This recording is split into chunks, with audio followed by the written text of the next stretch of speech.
get warm. That's why you don't f with the big dog. Now listen here, you Tired of spanking your mates week in, week out? Come on, this sad little loser online from Albuquerque, New Mexico, without any rewards other than glory? Try Stakester now. Start using your legendary skills and making some real motherfucking money. Go on. Press it.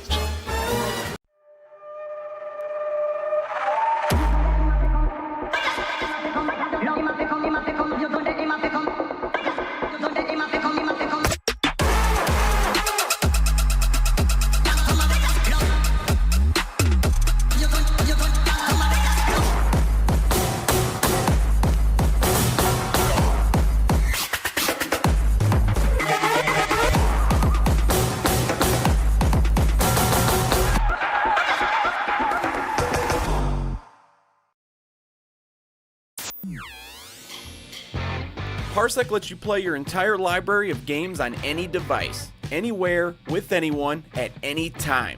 It's easy. Install Parsec and boom, your PC game library is at your fingertips. Are you bored playing solo? Share a link with anyone and go multiplayer. No friends online? Jump into Parsec's arcade and play with people from all around the world. Parsec's available for most things with screens. Download now.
Hello ladies and gentlemen, and welcome to the ESL Premiership powered by Intel. My name is Dinko. I'm going to be joined by Holker throughout this broadcast, and we've got some incredible matchups tonight, but we have, of course, had a few of the Prems already, Alex. So we've got some great CS. We know what to expect now. It's really, really competitive this season. Yeah, every team seems to be competing. Like you said, we've seen some results we weren't expecting, and maybe we'll see more of the same today. Yeah, I'm definitely expecting to have similar results today, but of course we have to take a look at last week's results so we can see what went down and sort of remind ourselves of some of the matchups. It was only a few days ago, wasn't so long ago, but CEX started things off with a 16-12 win over Reason Gaming, stopping their flawless run of no losses. Alex, that was an impressive one. Yeah, that was a great win from CEX. That second half, they had to fight really hard to get that win. And then we had a less close game in the second one. Endpoint absolutely demolished VAC in that one. It wasn't even close. But our last game of the day was another close one with IDOS just about scraping that win against Pensioners. Yes, IDOS, one of the most impressive teams for me of last week and of the Prem so far. You know, coming into this very inexperienced in terms of the players playing in the Prem. I think Artis is definitely a player to watch. But let's take a look at the group standings and see how these results really shape the scoreboard, because there's so many teams that can compete for those top spots at the moment. It still is early days, but Reason Gaming still stand at the top on 9 rounds. But look how many 9 points, and look how many teams are up there with them. Top 5 all in 9 points. Endpoint, Nerd Ridge, IDOS, CEX. Anything that jumps off the page for you, Alex? Yeah, I think IDOS doing so well has been nice to see, because I feel like we've seen a lot of teams when they're first coming into the Prem, when they've got some new players, they can sometimes struggle to compete with the top teams, but we've already seen that IDOS can do just that. So I think that's definitely a talking point. And then obviously Pensioners, the only team yet to get a win on the board, will be keeping track of if they can pick up their first win soon. Yes, and unfortunately, if you haven't got the news, on the bottom team, Le Petit Buffon was the ex-Vex roster, fortunately had to step out of the league, so they'll be at the bottom. But the rest of the teams all can very much compete. I think we've got 2 clear weak teams, and that is definitely VAC versus Pensioners, but the rest can all beat each other. You know, last week, a couple of weeks ago, we get to see Nerd Rage, which is the ex-Chet's roster, if anybody's wondering. They actually took down Endpoint 16-9 on Trin, so it's crazy that all these guys can all compete against each other. And of course, we've seen some huge plays and players stepping up when called upon, and that does give us our top plays of the week to look at. So let's remind ourselves at some of the best plays.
Some incredible plays across the board, and obviously we do have our social media that you can check out and sort of interact with everyone and share your thoughts across the board, because you can go over to ESL UK on Twitter, Facebook, YouTube, whatever you use, and sort of interact with all of our social media platforms. You can also have your say on the likes of the top plays and which one you thought was the best of the week. Now, Alex, we did see all the plays come through. Is there any sort of that jumps off the page for you? I saw a lot of Glock plays in general there. I think Jenko's was the nicest, though, just with how quickly he got all those headshots. I think it was like 4 headshots in 5 seconds. So I give it to him, I think, personally. Yeah, I think Jenko is definitely stepping up. We've seen some big plays from him across the board a lot. He's really stepping up to be an impressive player. And during this season of Prem, we've just seen so many incredible players overall. I think we're starting to see the level of UKCS be risen up, and it's good to see. Yeah, definitely. And I also think that we saw a lot of those plays there, I think, be pretty close and pretty similar. So even if I think that Jenko's got the best play, there's definitely a lot of statements to be made for any of the plays that we saw there. Yeah, definitely. And well, that brings us on to today's action. We've reminded ourselves of what happened last week. We've seen some of the best clips, but we have got some action coming up today, and plenty of it as well. So let's take a closer look at today's schedule. We have the likes of Endpoint taking on the Pensioners, first of all. Alex, I don't really know if this one's going to be a fun game for the Pensioners. You know, we'll see if they can turn up. It's just a very dire situation for me on paper, because the Pensioners have looked pretty flat.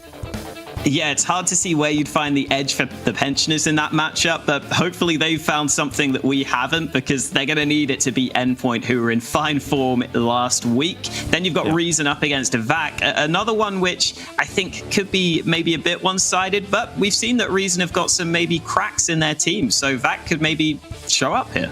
Yeah, Reason definitely looked a little bit more mortal last week, we should say, but VAC looked pretty rough. So we'll see if they can bounce back from their performance, only managing 2 rounds last week. But our game to watch, the one that everybody should be excited for, is Idols versus Nerdridge. Now, this is an incredible matchup. You know, both of these teams, very similar storylines. Coming into this event, not many people really expected too much of them, but they've shown up and they've taken some wins against some big names. Yeah, definitely. And if they could get another win here, then they keep on cementing their spot towards the top of the standings. That's when we could really, really see them making it through to the playoffs, making it through to later stages of this tournament. So I think this is the first time where there's a lot of pressure. I think a bit more pressure on this game. Now that we're starting to get a bit more into the season, we're starting to see the top teams emerge. Yeah, and exactly. So I know it's a little bit later on, but we can obviously take a look at predictions for what's sort of floating around in your head, Alex, because this game's kind of hard to call. In terms of the last game? Yeah. I think I'd probably lean over towards the Nerd Rage guys, just because I feel like I know them a bit better. I feel like they're a bit better established, but it's definitely going to be a close one.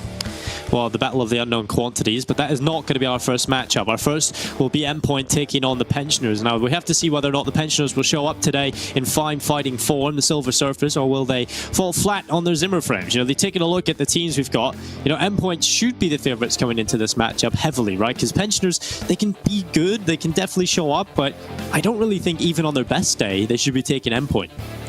Yeah, the problem for pensioners is, even though I do think they've got some skilled players on this roster, it's very difficult to outskill this endpoint lineup, especially with what we've seen from them throughout the season, that they've only lost the one game so far. And when they're starting to get even more confident on the endpoint side, that they can make those YOLO plays almost, where they're just like, you know what, I know that we're winning this game, I know that I've got the freedom to make plays, and once that starts to happen, it's very difficult to stop endpoint. And Endpoint, right, they're a team that need no introduction, right? Their players are so experienced, they've played in so many prems, the likes of Robin, Surreal, Mighty Max, Thomas, and Crucial. The Dutch Sniper is definitely a player to keep an eye on, but there's just so many people on this team that you can definitely expect to show up. Their opponents, though, the Pensioners, they have some decent teammates, right? They've got some good names in the UK scene that have done quite a bit, quite experienced, even gone to international lands. But this team never really seemed to be on point. They never really seemed to fit together. Yeah, and even from their previous game that they played just a few days ago, back on Friday, they've got a bit of a lineup switch here. They've got Swaggy in instead of Rigon, and Rigon was top fragging for them on train last week. So that's maybe a bit concerning. I think he dropped nearly a 30 bomb there, but they've brought in Swaggy, who we've seen can do incredible things in the past. So again, I don't think it's a concern in terms of the individuals on this squad. It's more a case of, on that train game, we just saw that the lack of team play, I think, and the lack of coordination and chemistry on this roster hold them back. Yeah, and I think going against Endpoint, that will be exacerbated, right? We're going to start to see those weaknesses come through even more. And generally, a lot of weaknesses can come through in a map pool for this team. You know, a mixed roster, when it comes to maps, they can definitely suffer. Their map pool can definitely be thin. And it's time to get into the video and sort of take a look through the maps that we've got, because it is a best of one, Alex. Yeah, so Pensioners instantly get rid of that Vertigo, which Endpoint have been willing to play recently, and then Endpoint decide to go ahead and get rid of the Mirage. So I think maybe that's them being aware of the fact that Pensioners are kind of a team that haven't maybe put in too much practice as this 5-man team. Basically, any mix of 5 players should be able to have some strats on Mirage, so I like that ban from Endpoint. And then they banned Train next on the Endpoint side, which Pensioners didn't look great on, so maybe that's a slightly surprising ban there. Well, Endpoint obviously lost to Jets, which is a little bit of an interesting result for them. Maybe seeing a weakness in that, which is, of course, the Nerd Rage roster now. So maybe Endpoint are feeling a little bit more uncomfortable on that map. Pensioners obviously banning Nuke as well, getting rid of the more tactical affairs, wanting to get it onto a more simplistic map. But we've already seen Endpoint can dominate on those.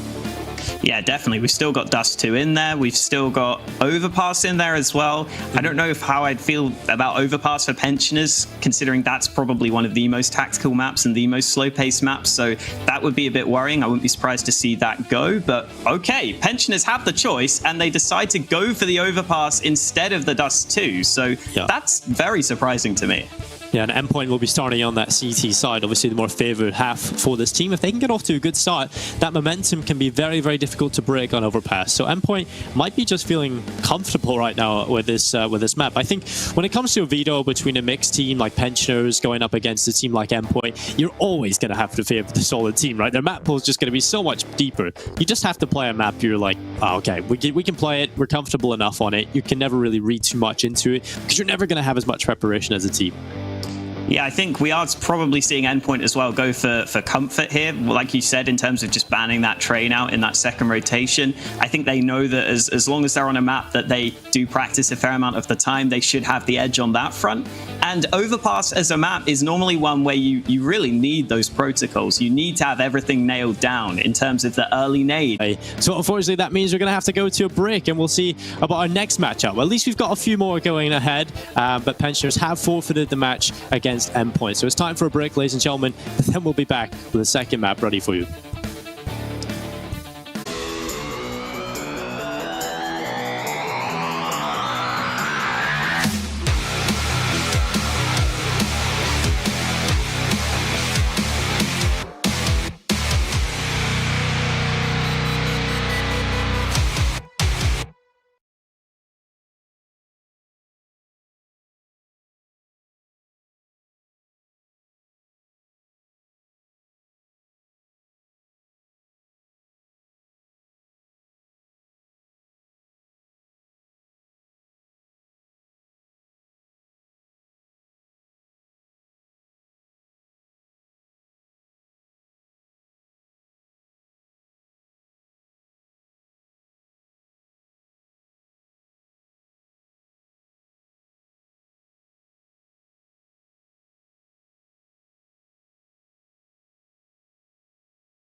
Back yourself.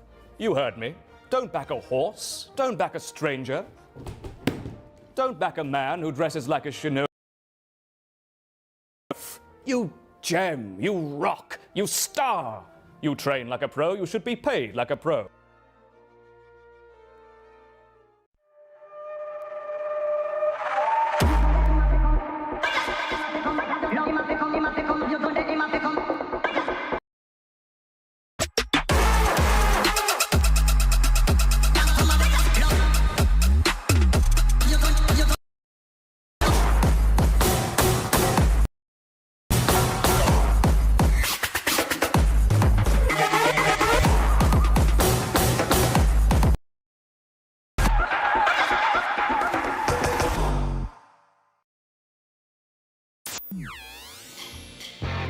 Parsec lets you play your entire library of games on any device, anywhere, with anyone, at any time. It's easy. Your PC game library is at your fingertips. Are you bored playing solo? Share a link with anyone and go multiplayer. No friends online? People from all around the world. Parsec's available for most things with screens. Download now.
Well, ladies and gentlemen, welcome back. It is time to get into the action. The Pensioners have managed to field a roster just to get into the pistol, Alex.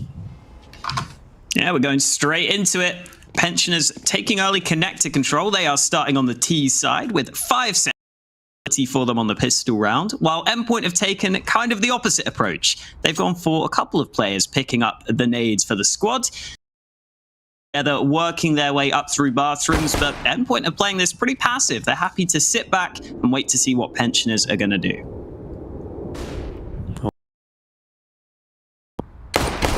Connor leading the way, the front man. The Glock taking the head off Robin. And a man advantage. Back in towards Long.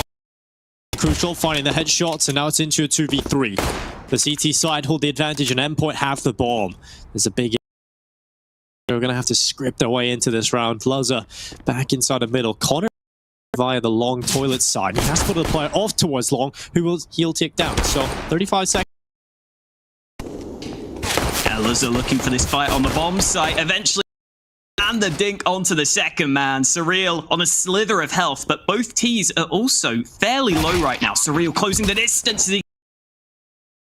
And is stuck on the bomb site. Connor behind the box. Surreal trying to land this shot in the 1v1. Connor's not fighting yet. He finally goes for it. And Surreal playing it safe. Able to land the shot, but eventually Surreal spots him. Connor gets back over to Long, and this clutch continues to be so intense. Surreal on the bomb. He's got the kit. He's sticking it. Connor round the kill, and the Pensioners come away with a hard-fought pistol round win. Well, it took some time, and it was scrappy and pretty much disgusting overall. But the Pensioners do walk away with the pistol win. Connor with a 3K in the... Oh, this is a good start for the Pensioners. Good work. This is the kind of performance you want to see out of them early, though, isn't it, Alex? Like, this team, the Pensioners are a team a lot of potential, but never really show it. Yeah, especially in that round, just kind of scrimming it onto the A site, just relying on the aim to win those fights. That's the start you want to see from Pensioners, like you were saying. Some Rigon just about controlling that. Nice couple of kills over on B. Well, Rigon getting a double. Swaggy in towards middle with the Galil. But inside of the toilets, 13 HP. Swaggy gets timed up and forced down the connector, but Shani is going to find the kill in towards the toilets. It's Robin that's been taken down. Connor with a kill as well.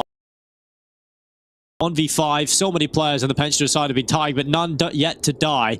Although Crucial looks to try and change that fact, and he will miss his shot, goes back for more and misses again. This is the type of shots you expect Crucial to miss, but he will back. How Pensioners still have 5 players alive. There we go. Crucial gets the headshot he was looking for. Clearly, the previous position he was playing Heaven, and he gets a second shot onto Shaney. Good work from Crucial. After some missed shots, he makes up for it. It's all about just doing some damage here at the end, though. And down by Swaggy, who is playing for the Pensioners squad today. Yep. That's a 2-0 start for them. He is playing instead of Yuho from the last time that we've seen them. We were under the illusion early on that it would be, but the Pensioners with a lot of changes. At least they're here. That is the most important thing, right? Well, Endpoint, they have got 2 P250s in play, Thomas and Surreal wielding them. Round that the Pensioners pick up relatively easily. Much resistance coming in from Endpoint. They can have 4 players stacked in towards middle with Mighty Max pushing through the water. With the USP in hand, he's been top off. Swaggy taking his head off with the Mac 10. Oh, here we go. Swaggy rounds the corner. Plenty of players against him, and therefore he can't get a single kill out of that position. But the now go back to the B site. They've only lost the Mac 10, so it's not too big of a problem. And that's a good play from Swaggy just to get the information from his teammates there. Even if he doesn't get the moving over to B. Bomb has been planted. Well, bomb planted on the B bomb site. The Pensioners now just have to hold on. Luzza will happily do that all day long. He's got a good angle. 2 players coming in towards him, but he's overrun. Thomas gets rid of him. Luzza hits the deck, and now that's an AK. Robin luxury, and he will pick it up and fall away.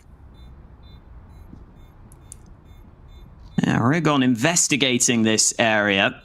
He is going to... But the AK is long gone. It's only the players with the weaker weapon Good kill from Rigon onto the first man. Robin continues to fight, but eventually Rigon connects on the second kill.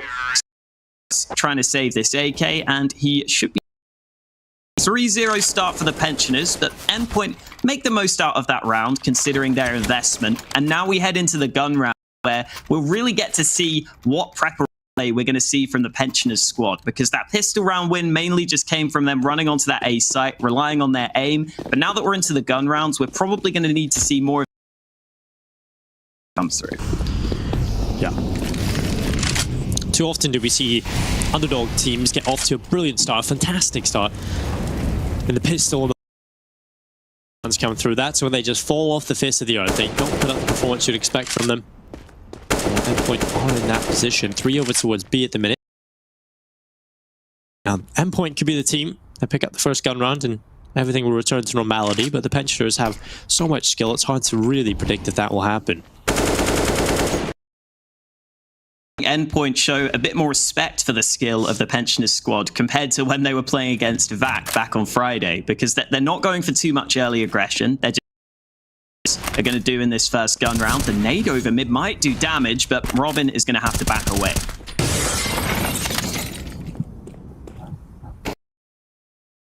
From Rigon, the Swiss player. Oh, that nade comes in. Does significant damage onto Rigon. And of course, Connor is now 52 HP entirely, but add a little bit to it. Rigon is going to walk forward. He's going to catch out Surreal. Mighty Max there in reply, gets the trade back in. He's still walking. 4 HP to his name. Barely alive, but Swaggy's making a solo play in towards the A bomb site. Crucial hits the deck, and now Robin line them up, but the Swedish player is dealt with by Shani, and now the bomb can get planted on the A side. And even though Thomas is hanging around, Mighty Max is not that in a 4v2, they're not going to be winning this round on the retake with only 2 players. They're going to have to save. Pensioners doing a great job in this round of, but also being able to make it work with their individuals more than anything else. They didn't need to go for a full execute onto a bomb site. They slowly took map control. They back, and then once they actually moved forwards, they were able to just force some 1v1 fights. And we've always said we know that these Pensioners players have got crisp shot onto the A site. He goes down at the end of the round, but this is a great start from the Pensioners, and that was a good look from them in the first round. In the first round, we needed to see to think that Pensioners have got a chance here. They passed the first test, but there's many more to come against this Endpoint roster. At the purchase from both teams. Both have an op in Bluzzer with his, Crucial with the other. Endpoint getting aggressive with Crucial being the front man. He'll find himself Connor. As was blocking, and Mighty Max just might fall here. Not expecting the second player to be there. Rigon, Crucial just out of nowhere lines up 2, 1 bullet, 2 kills, and that needs to be successful for the Pensioners. Rigon with his initial kill needs much more than that. He's taking a bombardment of nades through the smoke and bullets as well, and he will get headshotted, Alex.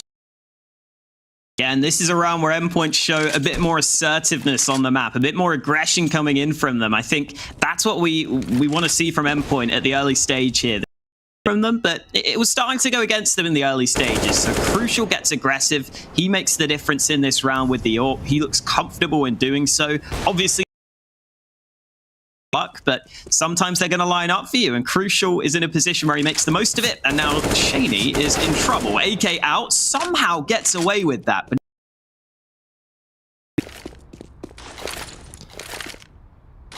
Smoke on towards the bomb site, flash in as well, and Shaney is trying to sell a little bit of fake in towards A as he drops in a there for the quad kill. 4 kills in 1 round. Impressive play from Crucial. That's the kind of performance you want out of your AWPer. He's just proactive, right? Assertive. Gets in towards the tunnel. Doesn't spot the second player, and he comes up to drop Mighty Max, but he had repositioned looking in towards Connector. Managed the 1 bullet, 2 kill collateral. Good. Yeah, and it's a nice switch up of positioning from Crucial as well, because normally you're going to see the AWPers on the CT side play in those bathrooms on the A side of the map, where you can take... Again, this time on the A side of the map, Crucial's getting aggressive, and Pensioners will try and meet him. Crucial not able to connect this time round, though. Pensioners just play a slow default. They've still got to buy in here. Very limited utility, so... it's a little bit more heavy on the pick presence. They need at least... so they're probably going to set up a few players looking for that opening. Crucial sitting back in the toilets. This time not as aggressive, but certainly in an advanced position. He has got Robin in the corner to help him out. Shaney just jiggle peeking on towards the site, seeing if he could spot anybody. Mighty Max is jump spotting. At least one kill, then back off, but he doesn't hit the shot. Swaggy so quick, gets a second as well, and that is unbelievable from Swaggy. Now it's on Thomas at the back of the site to try and step. He'll find this shit, he gets rid of him. Oh, Swaggy again doing work, and he's opened up the A site. His teammates get much easier fights because they're already... Real gets one kill back, but that's all she wrote. Luzza in with the trade on the AWP, and the Pensioners off to a flyer here with a 5-1 lead. And it's come from these slow starts to the rounds, and then they just are able to take the 1v1 fights, and they're able to win them. This is really impressive so far.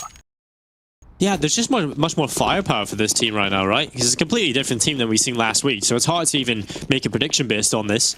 You've got Swaggy instead of Yuho, Riggins in here.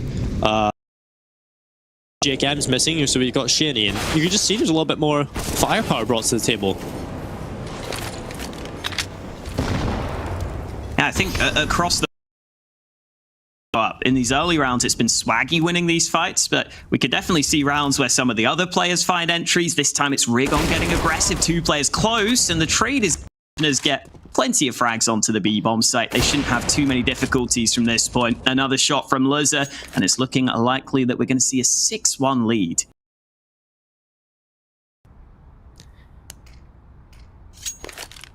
Wouldn't be surprised if a timeout comes somewhat soon here for Endpoint, because it's not getting out of hand yet, but... It's not completely out of hand, but yeah, it's definitely getting there. I think the Pensioners, obviously, were not expected to do this kind of damage early on.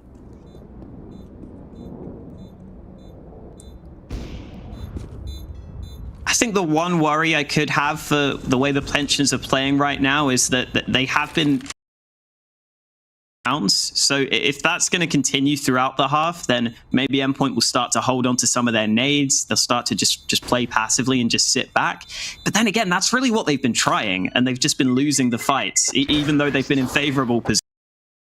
It's hard really for Endpoint to continue to stick to that, considering it's not been working out for them so far.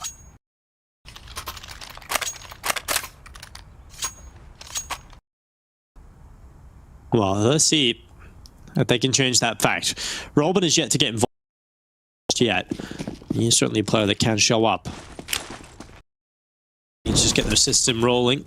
I think that's the advantage they need to use over... In fact, they are a team. They've got the preparation. They've been working hard. They've been going to land. And going. Well, Surreal is going to show that they have a little bit of potential up their sleeve for getting aggressive. It's going to be away rigging early on into the round. So man advantage in play already for Endpoint. And they can more standard setup instead of the heavy stack towards B. On the board now, Shaney goes down over A long. I think they tried to flash. Seemed like they tried to, but Robin was not blinded whatsoever. And it looks like Endpoint are going to be fighting fire based on this round, going aggressive themselves to counter the Pensioners. And that's made the Pensioners a bit uncomfortable in this round. They're down in the 3v5.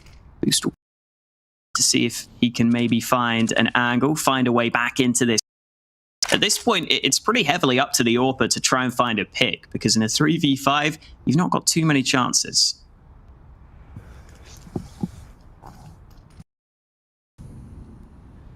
Well, corner in the smoke. Just be a bit of an issue for exactly the magic trick they were hoping to see. Well, Robin in the back line is going to try and catch him off. Connor finished off. Does a 1v3. You said they needed to rely upon him, but now he's all they have to rely on. He'll get planted at least on towards Optimus, but the Molotov comes in. That's going to force him forward. Stand in the corner, and the fire will get him in the end. It's going to be Endpoint taking their second round on the board. And the Pensioners, that's just a little bit of a taste of their own medicine, right? Just a point. Has been defused. Yeah, and I also think you kind of see at the end there why you probably looking for the pick or looking for the way into that round, because even though they're okay job at entering the A site, they still just leave Luzza in a 1v3 with the AWP, which is just impossible almost. With the AWP, you've basically got no chance there. AK you can transfer onto multiple players, but Endpoint him down at the end of the round. Pensioners, though, will be hoping that they can counter any aggression that might throw at them this round, as Crucial again goes, but he decides to play it safe.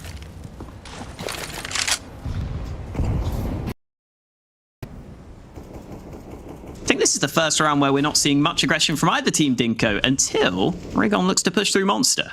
Well, he might have... The jump spots of Surreal haven't spotted him.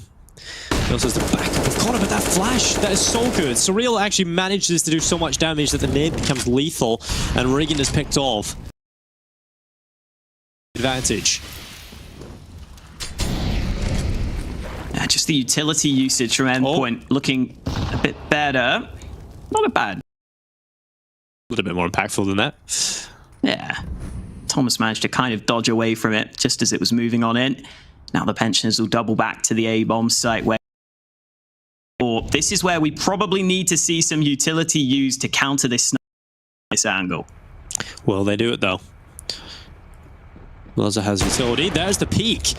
Dry peak as well. She didn't even jiggle the op shot out, but unfortunately, gonna take these kills all day long. Can't do this against Crucial, that's for sure. He's gonna keep going back until you put an end to him, and that's exactly what Luzza will do. Molly from Connor forces the man out, but Robin is on the flank from A-Long, and now Luzza again in a 1v3. Good shot onto the first man, but he's got to back away, and he's got two.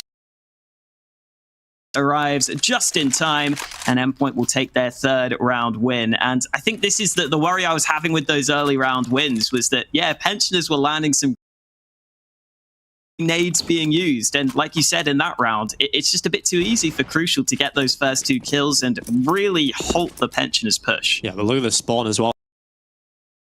Up to the same old antics. Straight in towards middle, he will connector, he will run. If he went towards middle, they're all held back by that Molotov.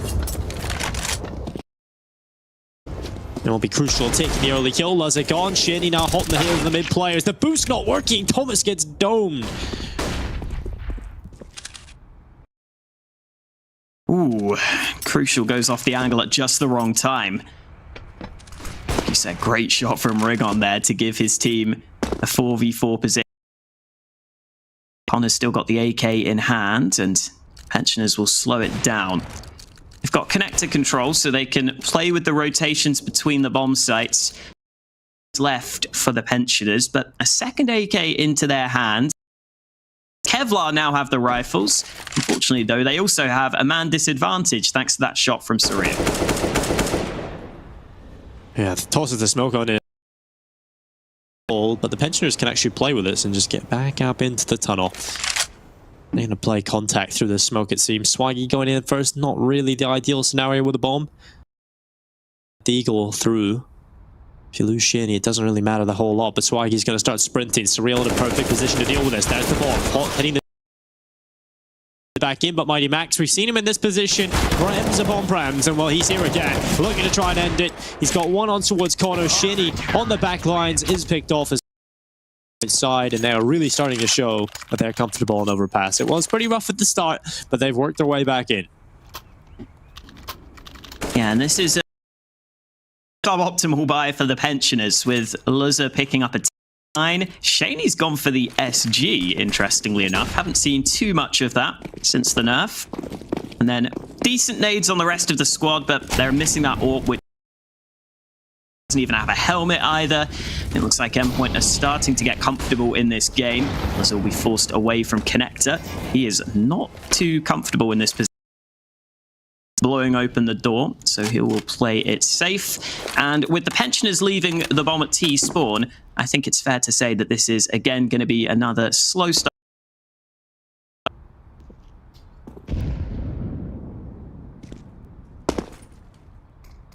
Mighty Max just jumping up. Means much to Krieg. I think the only person I've seen it use it is you. So, not a great sample size. Hey, Shane's just got a kill with it. Well, maybe curve again. Because I will admit, we did use it before people realized it was good. I used it before, it was cool. Yeah. And then... I'm a trendsetter. Yeah.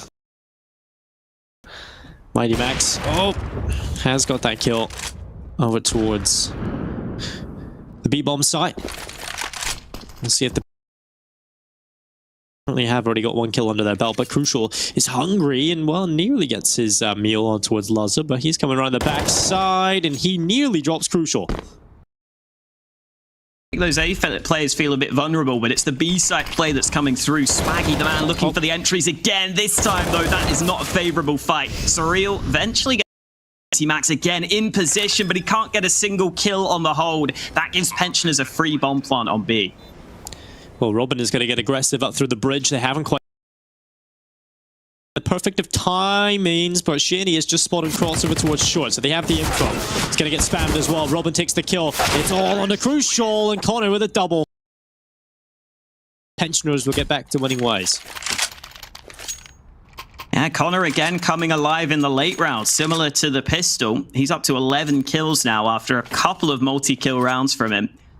I feel like every week, Dinko, we say that Connor is underrated, but every week he continues to be underrated. This guy does about enough on this Pensioners squad, but he is a very talented. Swaggy's slowed down since he got a couple of those nice entries earlier, but the rest of the squad have made up for it, and now Endpoint's money is in the bin. Well, players are as well. Robin moves through and takes a headshot on towards Swaggy. Regan getting another kill in towards the B-bomb. And we're into a 3v2. Yeah, Luz has just got to play safe here with the bomb in hand, move back to the B site, where his teammates have already taken control. Can be recovered by Endpoint. They have a decision to make in terms of whether they want to have a look and see if this round is possible. I think if I were them, I'd make the kits. You haven't got much of a chance, but Robin's got a lot of money. So he's maybe just going to hang around and see if he can get some exit kills, because Pensioners don't have too much of their own. Again, though, another round win for Pensioners. Really the rounds on the board at this point. And considering this is the T side of Overpass, I think they've done very well at just grinding out these rounds, getting as many rounds on the board as they can, have the same playbook as Endpoint. They've really been effective with their round wins. Looks as though Pensioners should be safe to save these guns. Oh, make sure that Crucial can't save. Well, Pensioners 8-4 up. Definitely an improvement in terms of firepower across the board. It's leading the way in terms of the kills. And we do take a look over at Endpoint. They will get their buy back. Mainly easy because Endpoint didn't have anything brought to the table. But now that they do, they'll see the Pensioners maybe have a little bit more of a challenge going into the used up early. It's going to allow the Pensioners to get across safely towards middle. Let's smoke up.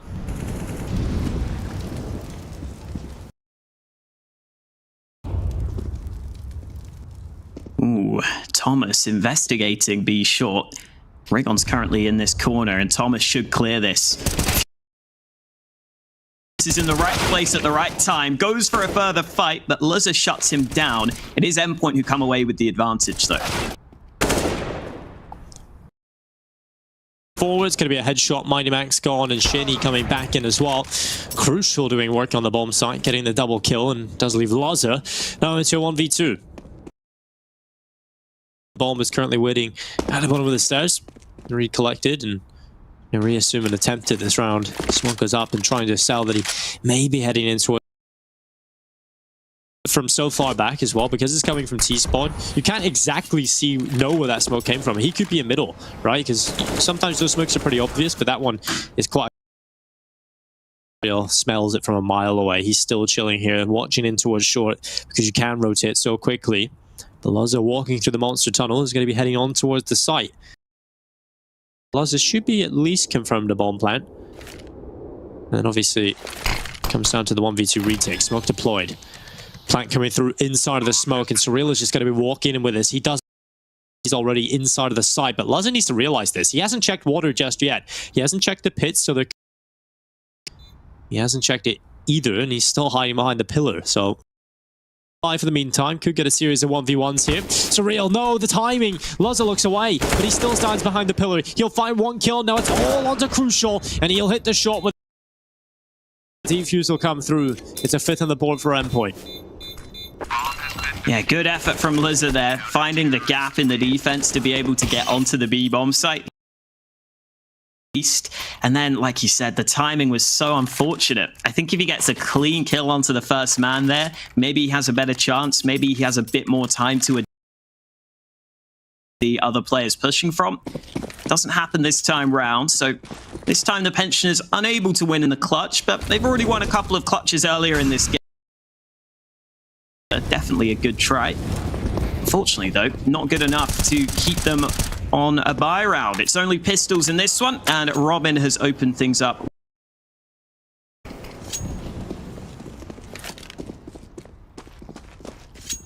Best case scenario for Endpoint now, the half is to trail by 1. Wish to be in when it came to the CT side of Overpass. But there were a few questions, will the Pensioners be able to perform on Overpass? And they certainly haven't practiced. T side is very impressive, and Shinny's just going to walk up and find a headshot. Crucial is going to hit the tech. Now Thomas looking for the lineup. He's only managed one in a wild spray. Somehow the Pensioners advantage. 2 guns recovered as well. Lizza and Connor both have Kevlar. They can back off into the bathrooms, which are hard to clear in this post plant. They move on in. There are smokes available. There is the kit for Mighty Max, so Endpoint can still win this round, but Rigon gets the kill from the site, and Mighty Max goes down. Steal away another round win, and they've just been so good at grinding out these rounds. Even when it feels like they maybe shouldn't get this many rounds on the board, they're up to their 9th round win now, and they could very well be taking a 10th here at the half, Dinko, because it's Endpoint's money, which is now in trouble. Oh no. They looked on prime form the last day, but today is more of the weaker Endpoint. The one that we've seen get beaten by no. They'd be hoping to see again. Lazza is going to get that opening. Shinny's coming in from behind. He's going to catch Crucial, and he should be aware there was a second player there. Robin just not going back into the falling back deep inside of the connector. This guy's going to go all the way around the backside. This might actually work. Lazza's a ability though. Yeah, Robin's not getting out of this one. He's dead, and Lazza has picked it up. He'll go back over towards B with the rest of his team. Currently winning. Not get anything done, and it leaves Mighty Max into a 1v5. MP9 away will manage a kill on towards Shinny, but 4 more to collect. More after he gets a second kill on the round. Yeah, but the Molotovs are completely locking him into this position. Smoke makes it even more difficult. They're just not giving him anything here. They're making sure they use their... Does a tiny bit of damage, but he gets another kill. Surely Mighty Max can't be getting away with this. Moving on to the bomb site. The Molotov not thrown quickly enough. Now he finally... to the open just yet. I don't think it will spread far enough. So Max isolates the fight. 1v1 against Connor now. He can tap the bomb. He can force the man into the open, but without the kit, can he really win this round? Trying to hold this down. He gets the kill, but I don't think he has time. Mighty Max was such a nice try, but it won't be the 6th round at the half.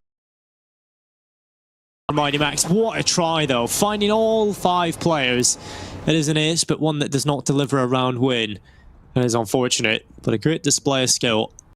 Though at the half, the Pensioners are leading. Double figures reached in from the T side of Overpass. Very impressive, Alex. Yeah, very scary. Basically did everything they needed to do to get this 10-round half, right? They won the pistol round from the get-go just based on a quick play onto. They won a couple of rounds which had to come down to clutches. They even had a chance with Luzzer in the clutch to win another round, which could have swung it even further. That's the only clutch round Getting into this second half, Endpoint are going to have to show us a very, very proficient T side to get this win. And for the pistol round, Pensioners again sticking with the 5 sets of while Endpoint will have the 1 set of nades in the hands of Mighty Max. Swaggy peeking towards middle with the USP. It's going to fall. 3 players from Endpoint already gathered inside of the connector and are going to be making their way towards the top of the stairs. Swaggy inside the toilets is going to be a bit of a nuisance for them, perhaps. So maybe not as much of a nuisance as he would hope. 1 player walking in, that's the bomb spotted, and clean headshot picked up by Swaggy. Will bring himself back. Which is via long. He'll be peeking in towards middle again. Endpoint yet to reply. Wasn't really a possibility for them, so Pensioners hold on to the advantage. Play by Swaggy there to get away, to get back to the site, and to slow Endpoint down. But now he needs assistance. There's no rotate. Oh, no. Finally, they begin to move, but Swaggy's in trouble. They run him down, and Pensioners are nowhere near in position to deny this bomb plant. No one rotated. I mean, they should have at least had one near the stairs. Fortunate, because Swaggy looked like he'd done enough at the start.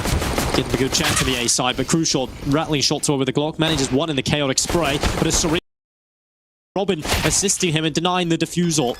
Is Shinny back on tapping the bomb. Robin not falling for it. All's a steal. He'll stand inside the middle and not swing. Robin will go on this one. Realizes Shinny's not on the bomb, and Robin plays this well. Pulls the time so low. And well, unfortunately, Shinny will not be picking up the round win, nor the Endpoint find an important pistol win. Yeah, Robin's always very confident in the plays he makes, and it takes confidence to not peek there when the bomb gets tapped. But I think more often than not, the CTs want to feel like they're in control of that situation. They want to just tap the bomb and feel like they can take the fight. You don't want to rely on a 10-second defuse, which feels so unlikely. So I like that Robin just realizing that Pensioners probably wouldn't have a kit based on that previous pistol round buy where they all went for the Kevlar. And we get a second round force buy from Pensioners with a no you see too often. Nope. But again, I'm not so against seeing more. I think it's a decent weapon. It's very cheap and close quarter scenario. Ooh, that's good molly. Connor forced away. Shinny might be good for a kill here if he gets the timing right in the door. Opening that door. You never really want to do it. Like, you want to do it, but you know if you do it, you're likely to just get blasted in the head. So it's always a big risk. Connor holding in towards middle. He's got the scout in his hands. Crucial in behind the divider. And Endpoint is just going to be walking contact in towards the A-bomb side. Connor is going to be the first point of contact here. So he should be able to at least land a shot. But again, with the scout, unlikely to be a kill. And in fact, he does that though. Drop to 46. Couple of nades exchanged. Don't have much utility left. Same can be said for Endpoint though. The bomb site. Thomas gets a good kill onto Connor, and they move on in. Crucial with another frag. This execute from Endpoint should be good enough as Luzza gets spotted in the midst of the smoke and on this force buy. Yeah, I thought Luzza was going to do something there in that position, but unfortunately the smoke fades and he just gets his head beamed off. Well, shit. Worth the purchase, and Crucial dropping Riggin as well. 7 rounds on the board for Endpoint. 10-7 now. If you are just tuning in, it was a 10-5 half. The Pensioners led the way from the T side. 10 on the board. Very impressive. But now Endpoint, they win the pistol, they win the follow-up, and they're coming into a good position now where they might just get themselves the next 2 as well. And the Pensioners, you know, in this round should really be You wouldn't think so. But Shaney's having a little look at mid. Not much going on. Connor has snuck into a reasonably good position, but over on the B side of the map, Mighty Max taps them down with the Mac 10. Robin's in trouble here. He's going to be the kill on Connor, but Crucial is there to cover his fallen comrade, and now Luzza is sitting in connector and hoping someone makes a big mistake. Mighty Max will give him a Mac 10. He's going to give away his position.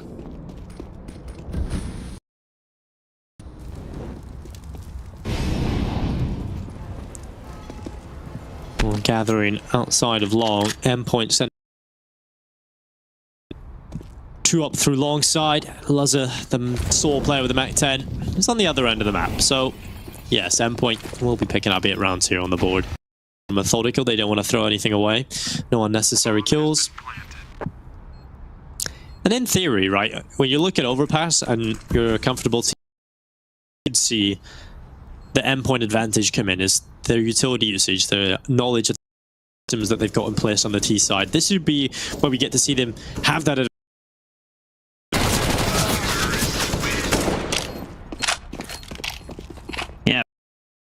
In some earlier rounds that execute onto the ace site, for example, from Endpoint. That's something that Pensioners basically never showed us on their T side. I think it was very one note from Pensioners.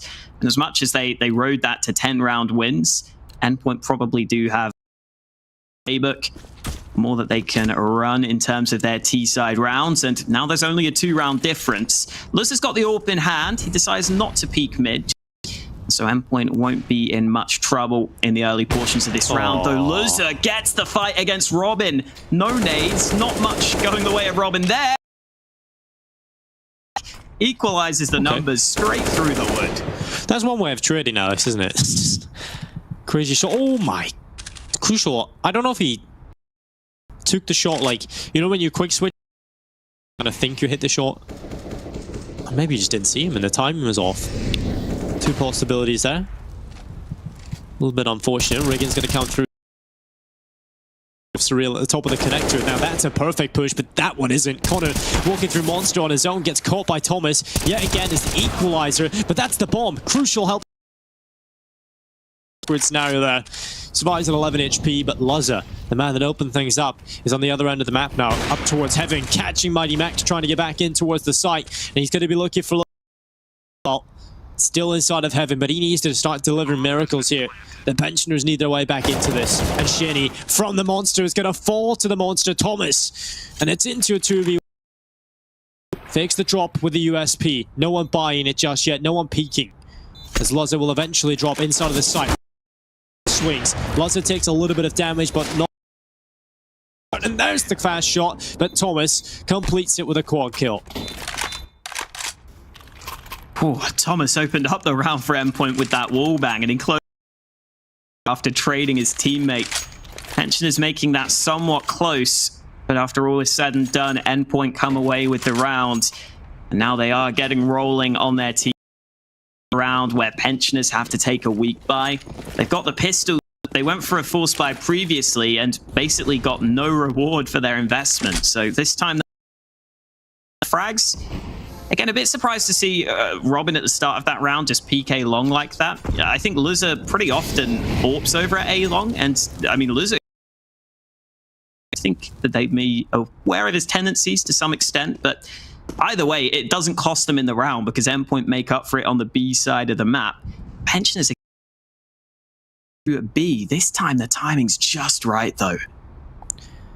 Regan with the Eagle as the front man. Shinny's already got 1 in the round. Needs to be careful. He's looking the right way. He was. He's looked away at the wrong time. He's back and here's the footsteps. There's the first headshot, but will he expect the second to be there? Now behind his teammate. Thomas up already. That party looks back and he does spot Connor. He knows he's there. Now Shinny moves forward. Thomas is dealing with this pretty well. Keeps it even, but Luzza needs to deliver and he doesn't get a single kill. 2 AKs recovered for the CT side. Bomb will be planted. Crucial's got the angle on lockdown. Almost landed that second shot there, but I don't think that wallbang was possible. So Connor just holds the angle, looks for a fight. They've now spotted away the final kill. 23 frags now for Crucial. He's had some solid impact rounds. Been the best player on the server so far in terms of fragging, in terms of output, and we are all tied up. Endpoint are showing their class here by getting themselves back into this game.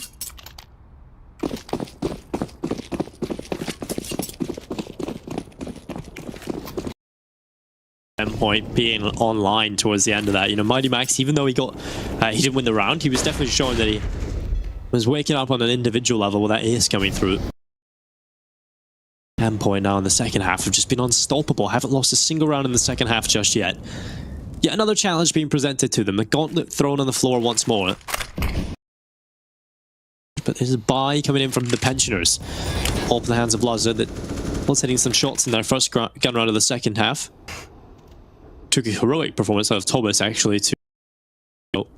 They need to be careful. This boost in the middle of the site could be a bit of an issue. The head spotted, Thomas sees it, reacts immediately to it, and there's the headshot. Riggin stays up towards the B-bomb site is coming, and Robin, he's got a good kill, but Swaggy does well to walk away with 2 kills, and overall 3.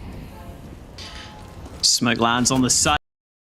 Get the bomb. He can go for the plant now, but Shaney takes out his teammate. Crucial trapped on the site in a 1v2. Misses the shot, and that means Shaney can come away with the kill.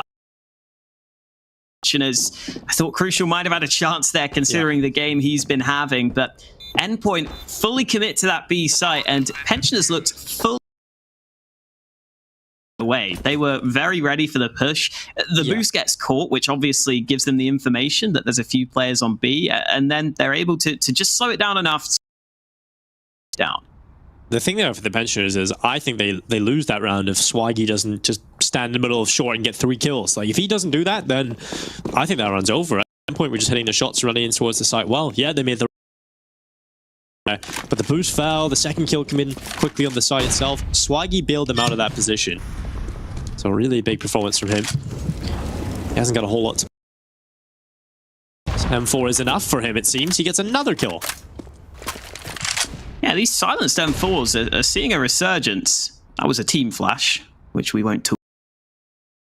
Of course, Alex, so yeah, that's why everybody is wanting to pick it up, save it a little bit of money. Aggression again. Yeah, you don't normally see this much.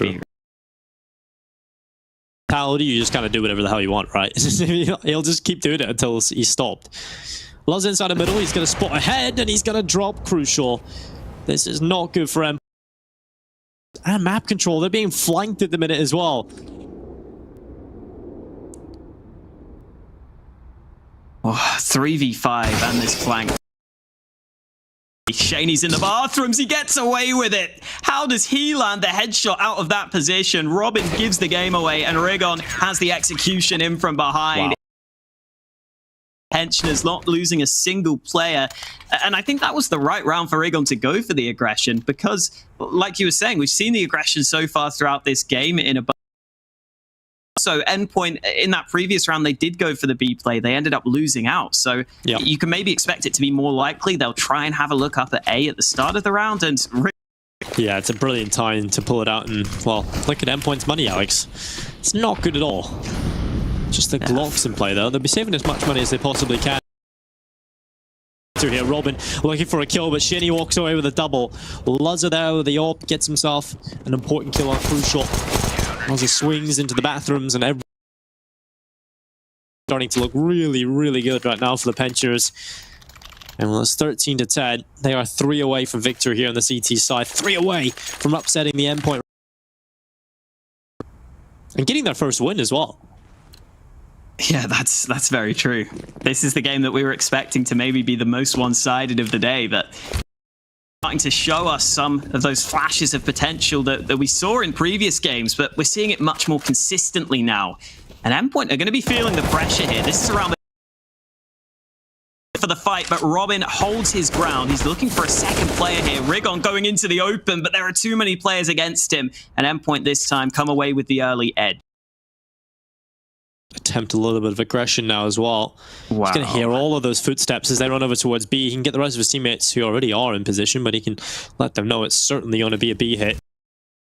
With his timing, the flash comes through as he tosses the Molotov, but Luzzer will bail his teammate out. Now Swaggy can peek. He lines up 1 or 2, but he only manages the 1 kill. So he'll hop up, and that's a perfect frag to find. He pulls it into a 1v1. Now this would be the ballsy play, to run all the way up to A. That would be a bit of a problem for... But Surreal doesn't really know if that's the right call right now. She's... At this point, Shaney thinks it could be a possibility, yeah. Yeah, exactly. If Surreal just sits here, Shaney might just go up. Surreal's now trying to take the initiative, though. Shaney thought he had all the information in this round, but now he's the one who's kind of deprived here. He's just got to get a read. And Surreal, who's had a quiet game so far, is slowly maneuvering his way up over to A, where he will have the free bomb plant eventually. Yeah, and also so much time to get a good Shaney is so far removed from this. Well, I think Shaney probably realizes now. Well, it's 8. There's only 10 seconds left on the clock, and well, there's the bomb. Towards the site, you better run. Smoke, flash, and a nade. 100 HP to his name and an AK, Alex. So it is a possibility that Shaney can pull this off. He just needs to get there to the bathrooms.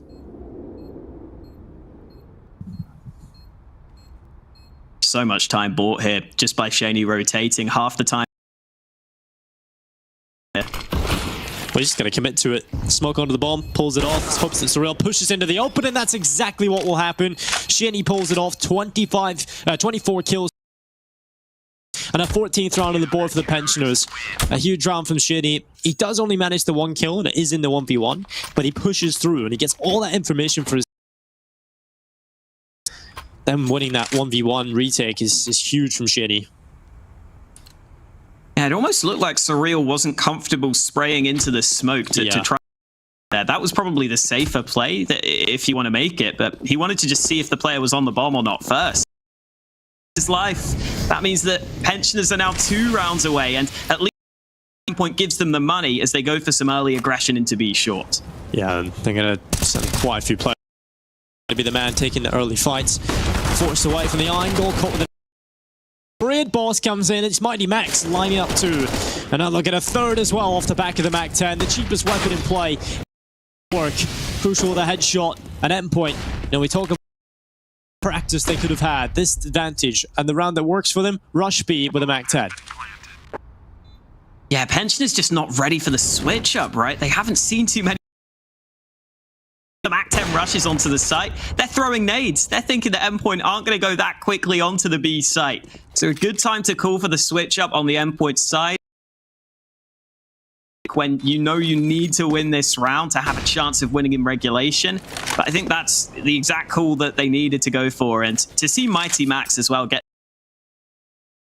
Leader gets rewarded for the good call with the entries onto the B site. Great stuff to keep themselves in this game. Pensioners, though, will still have money. Lizard said will buy into the next round, so there's a lot more work to be done for Endpoint here.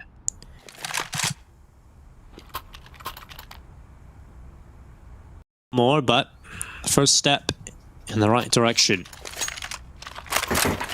Mighty Max, I love the fact that he takes the mantle. You know, he's probably made that 10.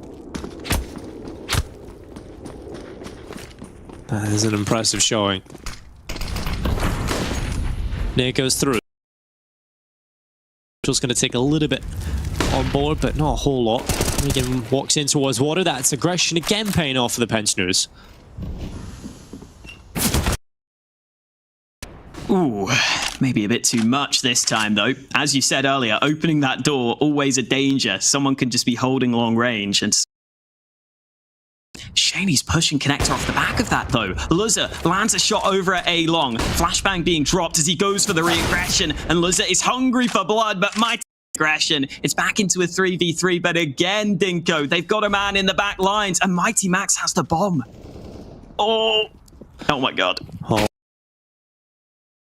Headshot picked up, and while Shaney hits the deck, the bomb is going to be going back over towards B, which is completely empty at the moment of CT sides. And well, it will be firm. Well recovered. That could have been a scary scenario for Endpoint, although Connor is still here. Surreal wants to check the right side, and Connor needs to win that fight. And unfortunately, he does not expect his Swaggy to be so close by. Now they know that the last remaining player is here on the B bomb site, so the bomb can't just walk in alone. They have to play together, and that's what Mighty Max will do. That time, Swaggy gets aggressive and loses his head. So 14 to 12, Endpoint have started to claw their way back into this, Alex. Taking a look at the money from the Pensioners, it's good on a few players, but not across the whole team. Mighty Max upping his game here. Like you were saying, this round, a low buy for Pensioners, only pistols. But I think in the last month or two, Mighty Max has been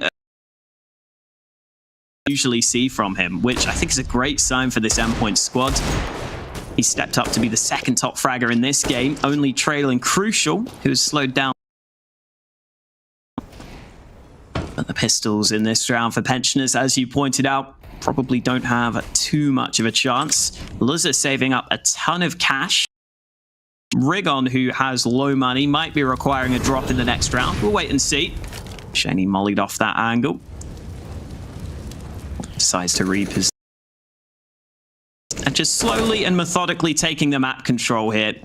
Against the pistols, this is definitely the safest way to play, and Shani is a dead man. Easy pre-fire for Mighty. Mighty Max moving forward. Surreal taking down Luzza.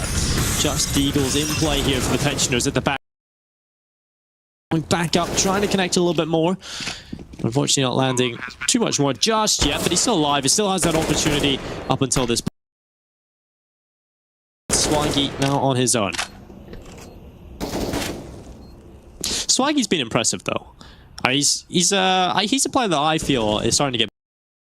When I first started casting, I was casting this guy in Val Online and other UK tournaments. He was definitely solid, but he was never really playing for a good team. I think recently he's to play much better, more consistently. Yeah, I think in this game as well, he was playing entry a lot, I think, on the T side. So he got 5 kills kind of fairly early on, and then I don't know if he even got a kill for the rest of the half. He kind of struggled there, but he's definitely been solid. We've seen his aim in some of these rounds. He's won some fights he really had no right of winning.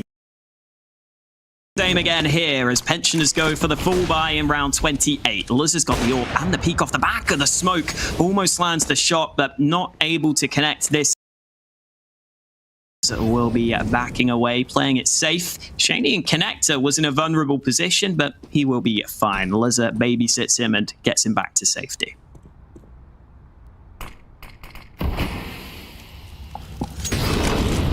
Smoke going in towards the bathrooms. Nid's coming in behind it as well. Point just going to be playing their slow default approach on the mid-tick.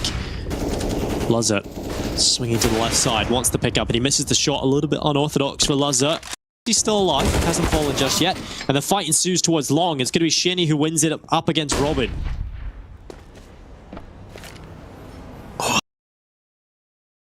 Behind them, this is all the information the Pensioners need. They've got 3 stacked on A. How does this keep happening, Alex? It's incredible. Luzza though, hitting shot after shot. Swaggy helps him out as well, and that is just huge from Luzza. You know, if he doesn't step up, Alex, still that flank from Riggins coming in. The Pensioners are just all over endpoint right now. Yeah, it's just been way too often, right? That flank talking about. It's just absurd that he can keep getting away with it, but he does, Dinko. Every round to get that flank going, and even if he doesn't get many kills from it, it's the information. Yeah. Like you said, he's oftentimes only getting 1 kill or not even needed to get killed. But the fact his teammates can stack and be absolutely everything.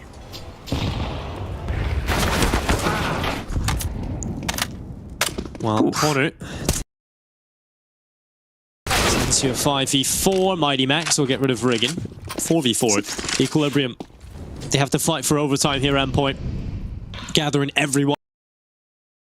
Finish on this site. The Pensioners will try their best to hold on. This B-bomb finally punished Riggins. It's actually seen a lot of success for endpoint, and it will continue, it seems. Ooh, position. Great shot from Mighty Max, who was already low on health, and Shani is in trouble. Spray from Robin is successful. Not having rotated down to the B-bomb site, he's got to bail on this round. I think this time, I mean, I know that Rigon's pushes through Monster have been working well, but they're going to switch it up. And this time he does get caught. It definitely doesn't help when you're already losing a player on the B site before the push comes in. Endpoint come away with it. Dinko. Yep, all 30 rounds. Not what I was expecting at all. I was expecting Endpoint to have an easy time of things. Just walk into this. Maybe we see 10 rounds posted by the Pension. Endpoint should be taking this home all day long. And they've got a battle on their hands. 15-14. Overtime, a real possibility. It's a crucial. AKs galore as well here on the T side. But look at the Pensioners. 26 kills on Shani as well. Shani coming into this, just massive amounts of firepower being added. Riggin has been really, really annoying for the Endpoint. He's got to show up with his AWP. He has been doing so for Endpoint. He's got to do it again. Yeah, a couple of weaknesses in this spy. Cannon with his AWP on the CT side. No armor for him. Both Rigon and Thomas stuck on pistols. Well, no, Thomas has got the Galil now, sorry. 9 in his back pocket if he needs it. Well, Shinny forced away from the angle. Flash up. Endpoint. This would be a heartbreaking way to lose.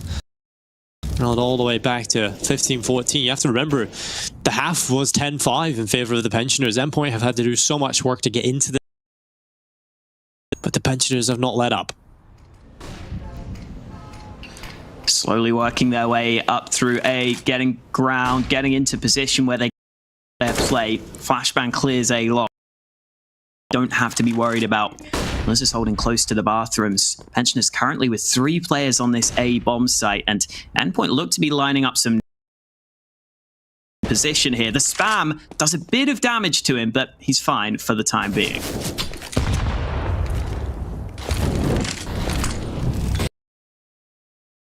Swinging in towards middle. He's going to catch himself one. It's Surreal who will fall. Mighty Max able to get a headshot back in with the AK. 4v4 pushing towards the A side, but Shinny hitting.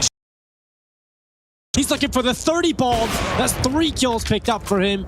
And while Connor coming in alongside Riggin to try and take this bomb site against Crucial. And there it is, the Pensioners. They managed to take the win against Endpoint. The upset is complete, Alex. Yeah, we were saying we're not sure how likely it is that Pensioners will get their first. Happens for them.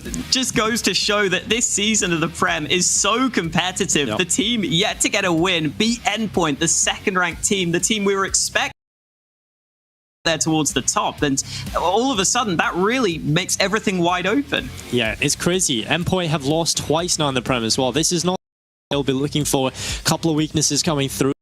Close Prem season continues, Alex. It's really exciting to see. It's a nice, refreshing taste. Yeah, and I think a lot of kind of risky plays from Penn.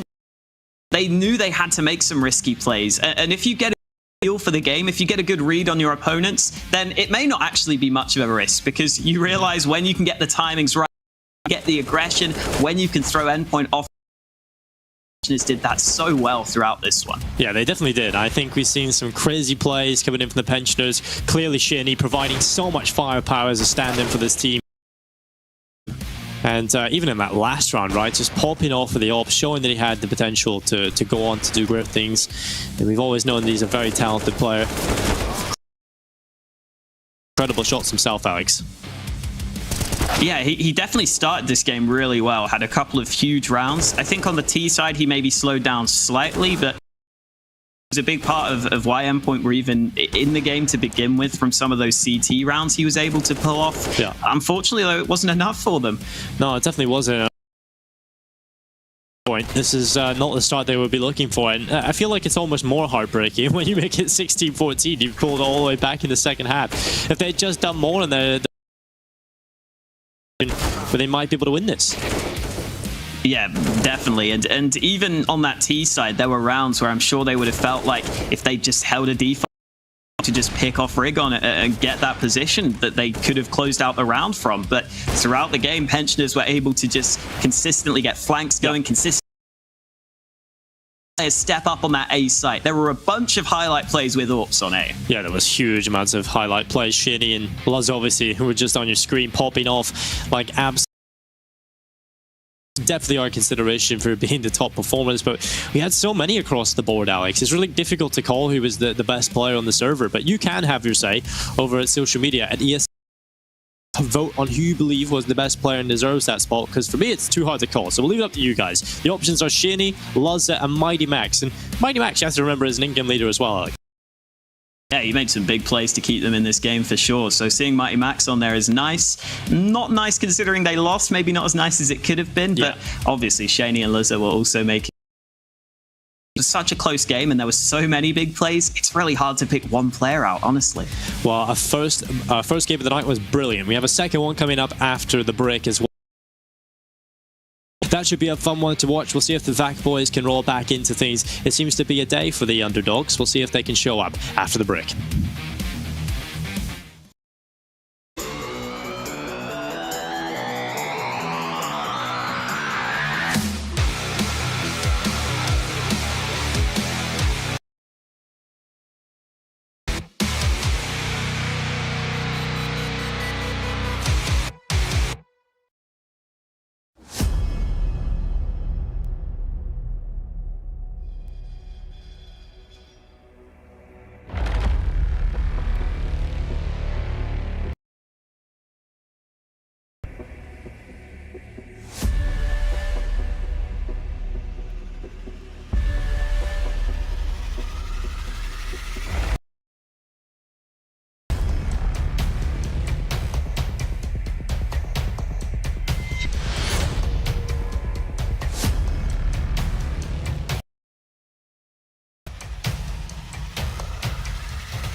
That's why you don't with the big dog.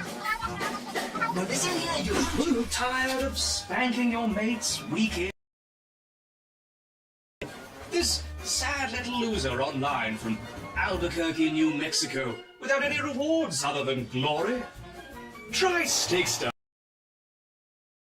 Legendary skills and making some real motherfucking money. Go on. Press it.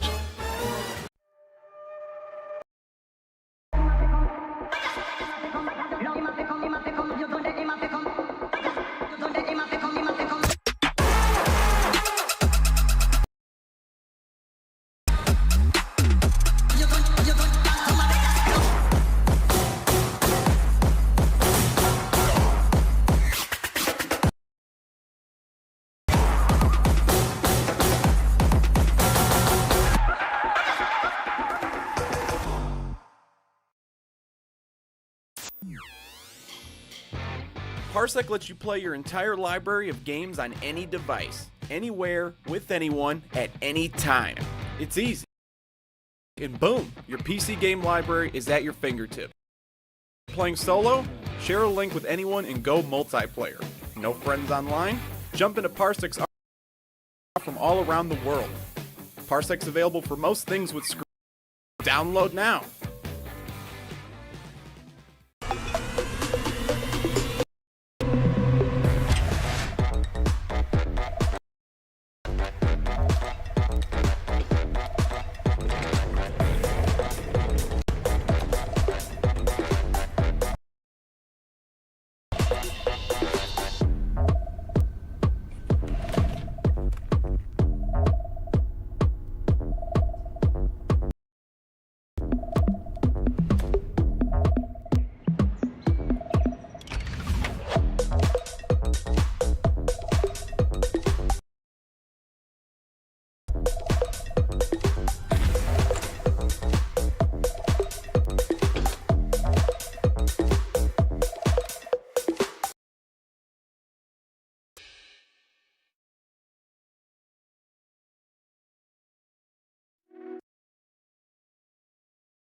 Welcome, ladies and gentlemen, back to the ESL Premiership powered by Intel.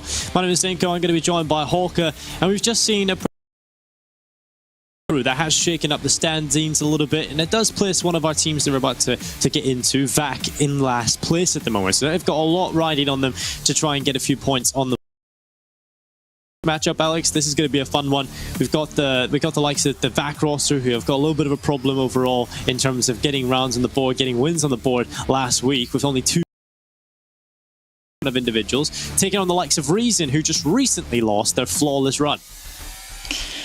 Yeah, and we've already seen the underdogs can definitely get wins against. So even though Reason are definitely the favorites heading into this game, that doesn't necessarily mean they're going to be able to take this one over the line. I think this Reason route, well, not only this season, but for a fair while now, the core of this roster has been together. You kind of know what to expect from them, whereas for VAC, not really sure who's going to be playing.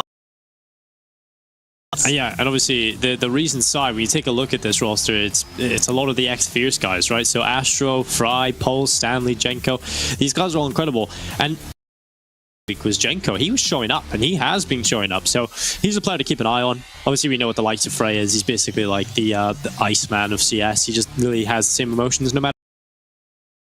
Yeah, exactly. And I think some of the other players also have been just solid. Pulse and Astro as the in-game leader have been solid. But yeah, Jenko's been, I think, the standout throughout this, stepping up. Yeah, and obviously VAC roster, you may be a little bit more unfamiliar with some of these names, but they've played in loads of prems. And last week they were lacking the firepower of Emil Shine, unfortunately, and he's was the likes of Ents, Emil Shine, Capers, Lauti, Deos. These players are definitely very solid in their own right, but the two that stand out is obviously Emil Shine and Deos. These guys, when they're on and take down all of the teams. Yeah, and they're both players who are capable of probably winning maps on their own, which is, I think, a very important aspect of this VAC team. If Emil Shine, Deos is the same. We've seen him do it in the past. Now we can take a look at the video that's fired up on your screen. We've got Reason banning Nuke, VAC coming in with a Dust 2 ban because Train coming in as a ban for Reason, Inferno banned by VAC. Interesting. So we have still got Overpass. Well, what else have we got? Oh no, Inferno's just gone. For some reason, whenever we're looking at vetoes, I can never remember all the maps that are in the pool, which is just the dumbest thing. We still got Vertigo. Still got a bit of Vertigo. I assume VAC have that as their last ban. No, they have played it before, though. But it's Vertigo. It's the new one, right? I think we're playing the new update, so that'll be interesting. Reason are going to ban it. They get rid of it. Mirage coming in as a ban, and then Overpass again. So we've already had an Overpass. Yeah. Back-to-back Overpass. I think, again, based on what we saw, Pensioners had to have a lot go right for them and had to have everything go right for them, it felt like, to win against the structured team of Endpoint. So as much as in here, I still feel like this map is one that Reason will be happier with. Overpass is a map that I'm looking forward to seeing based on side. We already seen it in the previous. We've seen just sheer aggression on that B-bomb site coming through, everybody getting in behind. There's crazy aggression all over the place. I love that. That's one of my favorites about Overpass. When we take a look at what you guys have the favorites, clearly you guys see Reason, as that would be the same prediction I would make. And the majority of you guys, 32% of you predicted VAC, and I'm not really swaying to that to take this over the line. I think they're just more solid as a unit overall, and on a map like Overpass, I think they're certainly going to be favored. But what I'm saying about this aggression is we have so many incredible and will be playing tonight alongside Deos, so that duo can be very, very aggressive and very entertaining to watch when they start hitting their shots. Yeah, and as I was saying last, they get their wins. Oftentimes it's off the back of someone else showing up. So their one win so far this season, Ents had a really good game alongside Deos and Emil Shine, who played other players stepping up. That's when this team can very much hit their stride. That's when I really see them having a chance against Reason. But last week we didn't even really see Deos show up. So there definitely is. So Reason Gaming starting on the T side. Smoke double flash on Astra. The rest with Kevlar over on VAC. Kevlar. We'll see what they bring to the table on the CT side there. We will be looking for headshots early on. Capers with Deos over towards the top site. And I'll be playing aggressive in towards middle. else will call over to his teammates that there are at least a few players positioned at mid and that they've crossed over to A long. So Vac, aware of that possibility, will now be making sure they try to connector though, trying to clear out that position of the map. And if Deus isn't careful, he could get pounced on here. Pulse round the corner, gets the first kill of the map. Well, Capers on himself a headshot on towards Stanley. He'll keep going back and forth, eventually turning to the left. He'll land another headshot. This is good so far from Capers. He finally dealt with, but he is towards the Reason Gaming side. Immelshine finally ready to strike into the round up on towards the A-bomb site. They evade it and they stay back here. Yeah, they've still got the nades of Astro, so they've got options available to them. With 50 seconds left on the clock, they decide to slow it down. Jenko's also got the shot at long range. Immelshine picked off on the A-bomb site, and that leaves Vac scrambling to get back into position, trying to defend A, but Lauti is going to be in trouble as he emerges for him, and this is looking great for Reason Gaming.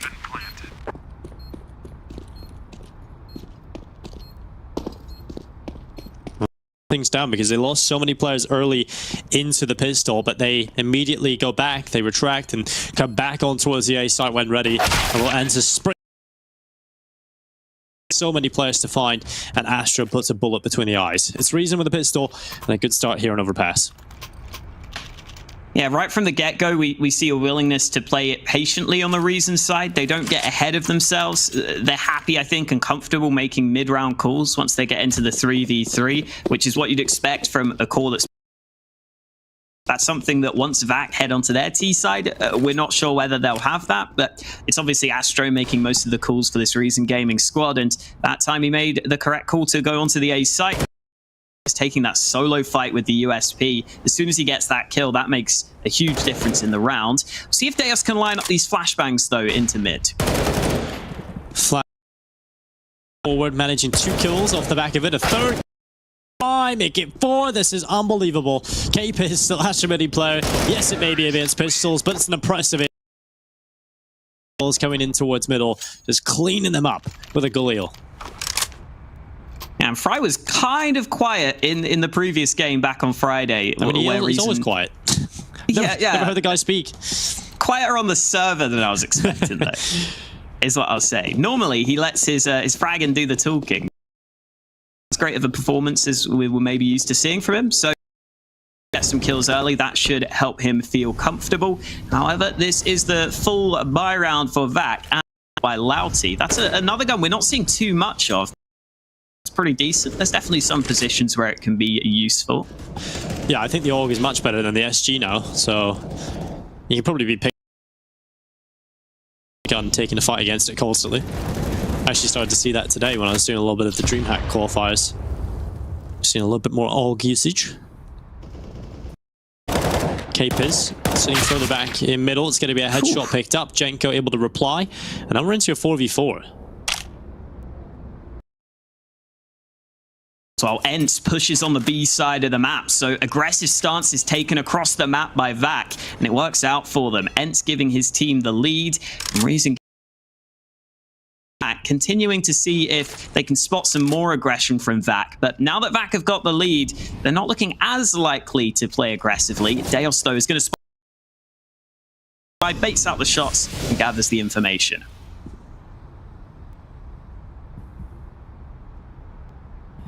Last drop towards short is going to be making his smoke deploys in towards the middle of the bomb site. Molotov. Oh no, that's perfect for the AUG. That's exactly what you want to see. But it doesn't matter because Lauti gets the triple lineup. All 3 picked up. We were saying it was a good gun, Alex. Yeah, I'm glad. Some good damage. I mean, obviously, that's like the perfect position to just have everyone line up like that, but it shows that the power of the scope sometimes, even though I think him, wasn't it? But it's, I think, slightly better if unscoped, so it's not a massive change, I don't think, to the AUG. It's more like you were saying, some of the changes to the other guns that might affect. Good for Ents, trying to make a really risky play through Monster, which Pulse had read all day long.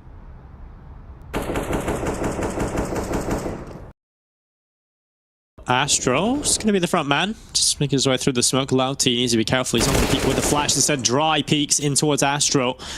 And he will meet his maker because of Astro with a perfect pickup here for a reason. That's a follow their initial kill. And now 3-5. Vac not feeling so great about this round, I'm sure.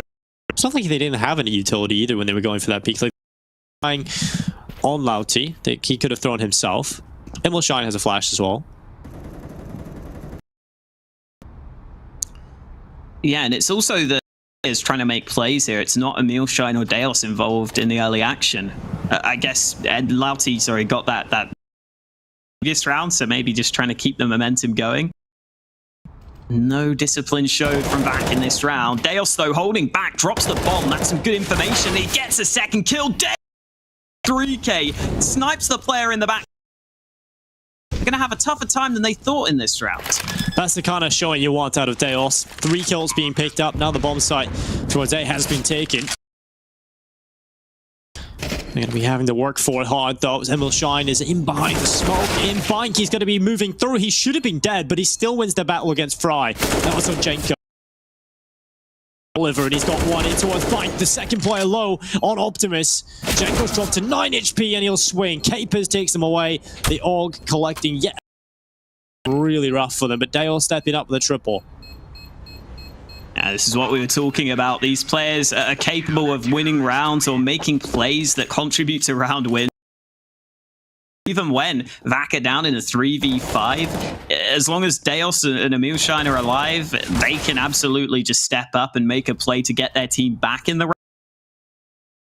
From as well. We just saw the spray earlier from Louty, and it's definitely relying on heroics in these rounds so far from Vac, but the heroics have carried them through. So hopefully Vac won't need any heroics or any huge spray downs to win this round. They should get this one much more comfortably. Well, that did. Stanley. Well, Capers going to tap up in towards middle. It's going to be Jenko. Kill 2 picked up, but the Deagles finding a little bit more action here. And Jenko's going to recover an AK, and they're not stopping anytime soon, Alex. They're going quickly in towards the A-bomb. Instead of hiding, we'll take a fight. And it's just one, but it is only the one. 2v2 again. Reason get themselves into a winnable position. They've got the rifles in their hands. Damage done as Fry almost goes down, and Ents almost finds the shot through the smoke, but he's got the first kill. And Fry is sitting. Let's connect. Fry's behind them. They're not going to expect this. This could be huge. Fry behind both players. Oh, misses the first man, but the spray is good. Fry makes up his nerve. My God, that could have been very, very awkward. You know, he misses that first shot. Comes back in with a huge play. Fry hiding in the smoke. He was so close to falling as well. Those bullets are going right past his head inside of the smoke. Really unlucky stuff, though, for Vac. And there we go. Pistols. Just Deagles making it work. And you have to swing it back to the 2 kills. And very impressive. Yeah, got to give some credit for the players that got them into that position in the first. So need some props for even putting Fry in a position to win the round, but slippery Fry getting behind them. Like you said, just the man that shows no emotion in that position, even though he missed his shot, makes up for it with the spray. Also spotted the aggression over at B. It's Vac. See what they can do with the most of their players. Is that how you would describe a Fry that you make, Alex? Slippery? Sure, why not? Greasy sausages and all that. I really, actually, I hate beans and I hate sausages and fries. Do you hate beans and sausages in fries or and fries? No, you know. Yeah. Okay, yeah. Like, so, I just hate sausages and beans. What? Like when they put them in there. Why? It's disgusting. So I thought you and fries. Oh, and I was like, what? No. Everyone likes fries. How can you not like fries? Or chips, as we should call them here on the UK Prem. Well, moving into who gets the initial kill? Emerald Shine gone. It's Pulse looking back in. Good kill as he moves forward. It's Jenko backing him up. Well, they also get a kill on the Deagle, but it is only the 2 and not really the most winnable position for the Pistols, unfortunately. Stanley holds the door, it swings wide, and Capers bits the information out of him. Shot. He has got a kick, but I'm just pointing that out for no reason because he's not going to be winning this. He's forced all the way back in towards top connector, looking to take a fight with Jenko, and he's doing damage, but he's head armor and diffuse kit if he saves it over. And a deagle, but you know. That wouldn't be too shabby. But Vac unable to do what Reason just did to them. They're unable to win with the weak bite. The rest of the players are probably going to have to fully save here. So Capers has got a bit of freedom, a bit of ability to just make something happen in the aggressive, try and get something done. We are going to see Reason pick up the AWP on Astro. It is still important that Reason do a decent job in this round at because Reason's money isn't too good, even though they've won the last few rounds. So they'd like to lose probably one player max out of this round, considering the buy they're up against, without losing anyone, because right now they're looking to the B site, where there are no CTs. This is going to be a nice, pleasant round of Counter-Strike, Dinko. One down in towards connector. Bomb has been planted. Two coming their way. Jenko. Taking quite a bit of Fry just holding the flank. Louty drops to the bottom of the ladder and drops to his death. It seems as Fry forces them forward with the Molotov, taking away Capers. Now, don't really have a reason to try and lose all their weapons here, so they're just going to back away. No need to hunt. Fry's just going to chill inside the connector and try and eliminate everybody, but there's nothing. Just default pistols, but the kills being collected is all that Reason care about. Getting the money in the bank, getting the kills on the scoreboard. Fifth round is attached to the starting to get into the groove of things. If Vac lose this round, then we're starting to look at a pretty one-sided T side.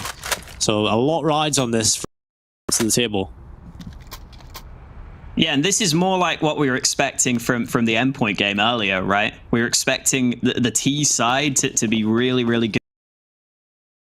That has more of the game plan nailed down on Overpass. And hello, 4-man boost. Not something we've seen too often, at least work. Oh, there's a boost from the CTs as well. This is ridiculous. This is nuts. Okay, this could work. This is boost versus boost, and we'll help. Just as it was getting exciting, Alex. Little tease for us. It also took Reason like 30 seconds to assemble this boost, and it's not even, well, it's okay. Done anything. Sometimes that happens, Alex. Louty holding off. He's into. No one's coming this way. But it is going to be a walk up in towards Monster. Ents is going to see that utility starts to rain through. Stanley's going to be the front man, attempting the hitting Ents. Throws his Molotov in towards short, and that prevents Louty from being able to assist his teammates inside of the site. Finally, Deos springs into action, but it's only the one kill. These Capers into a 1v4, and an important round for Vac doesn't go their way. Good spray from Capers through. This round is not going to be won by Vac. It's Reason who have got the job done. As soon as they get that kill onto the B site, that initial kill on massive for them. It gives them a much safer approach to the B site because they get the kill so quickly as well. There's not really a chance for Vac to respond or to trade. They can't really do. And so Reason just get off to a good start in the round and they carry it through. Astro there taking off in that round with a couple of nice shots on the AWP. And a bunch of money in the bank. Reason are going to start to be feeling pretty comfortable at this point of the game.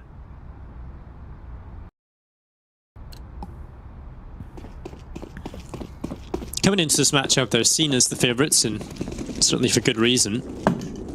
Hey. But yeah, terrible jokes aside, Capers with the M4, just the Deagles in play with an aid in the hands of Deos. this boost. Hopefully they don't fall off this time, because it'll be good for a kill. Shine spots the feet. He knows there's a player there. They might not be expecting this pulse. There we go. That's the headshot working. I like it. Actually, on this sort of round where you've got pistols on a bunch of players, it's nice to have something up your sleeve like that to get an early kill, because that can make a pretty big difference. Control of the B side of the map. Look at the stack that VAC have got in place. There are 4 players waiting on this A site. Reason need to be very careful here. Well, Stanley getting a double kill. Ensign Capers hitting the deck. It's going to be a 2v3. A man advantage in play for the CT side is Stanley. He will fall. Dale's able to pick him up. Trying to sprint in via the toilet. Back onto the long side with the AWP. Might just catch the back of one. There it is. Deos picked off. First kill at the start of this 1v3. Single one he can get here. VAC now have recovered. With 30 seconds left, Astro is going to be making a beeline for the B ball. As he goes through spawn, he hasn't really got too much time to check any of the corners here, so he has to fully commit to the site itself. Luckily, no one is there. Roll onto the B site, get a free bomb plant. Where's he going to go after he plants the bomb? Oh, he has to fake it out. They don't hear that on the CT side, but with 7 seconds, VAC must be aware. Astro feel comfortable repositioning, though. He is going to move back, so that could give him a better chance here, and he may just play for the early frag with the AWP in the 1v2. Yeah, this is needed. He needs to turn it into a 1v1. But they're going to be playing together. They're making the right play. They're making the right call as they go together, trying to re-enter this B-bomb site. Well, there we go. He's playing with a cover well. Astro positioned himself. Monster. This is well played for the in-game leader, but the defuse is coming in. It's a full stick. He's got this. Loudy it off. Astro goes too far back, does not fall for it, and that is perfect. Through, the cleanup is in. VAC will get around off the back of pistols.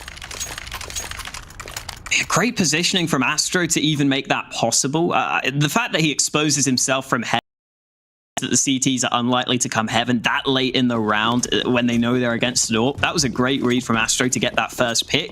But then similarly, I love that Louty just sticks the bomb there. A tough time spamming into that smoke. He gets away with the round win because of it. Doesn't even need to get the kill. And now we've got a full buy for both teams where, because of have limited the economy of VAC. They've kept them on the back foot, but Deos has got the opening kill of the round, and that nade through connector. Stanley might want to make the most of this. He is close by, and the timing almost works for Stanley, but Capers keeps his cool. Except for the flashback. Fluffs the flash, yes. More impressive performance. Nearly loses his head, but Deos not landing it. Not connecting the shot. Now Fry trying to get up close and personal. The Molotov actually prevents Deos.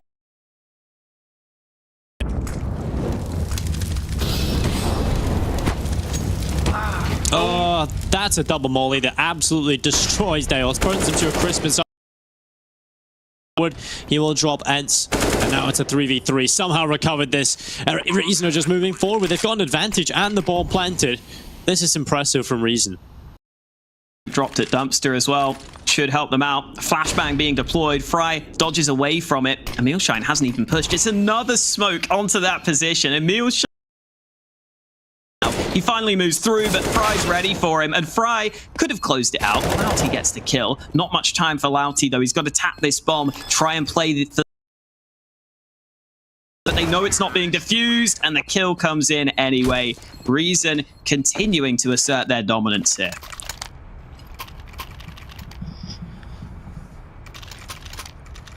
Well, Reason Gaming, that's a good response. You know, there was a real chance there for VAC to build up some momentum after that round win gifted to them.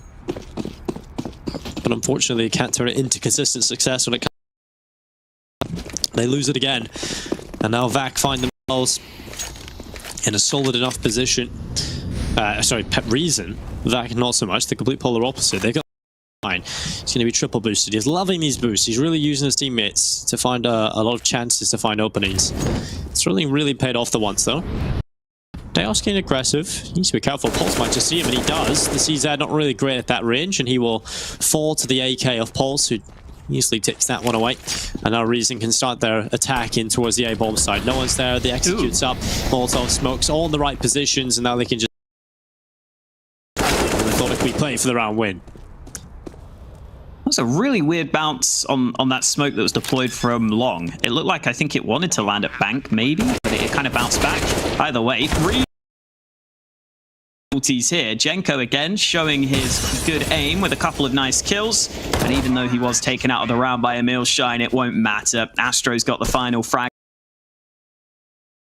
for a reason.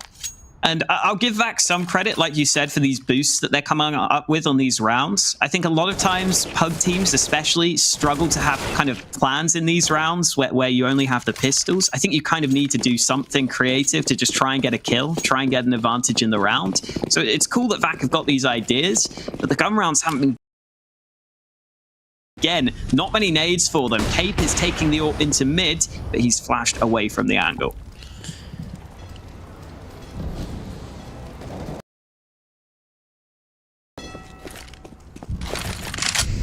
Overall reason just have been more solid in a lot of situations, and again that's going to be expected from an actual team, right? They're putting effort into practice.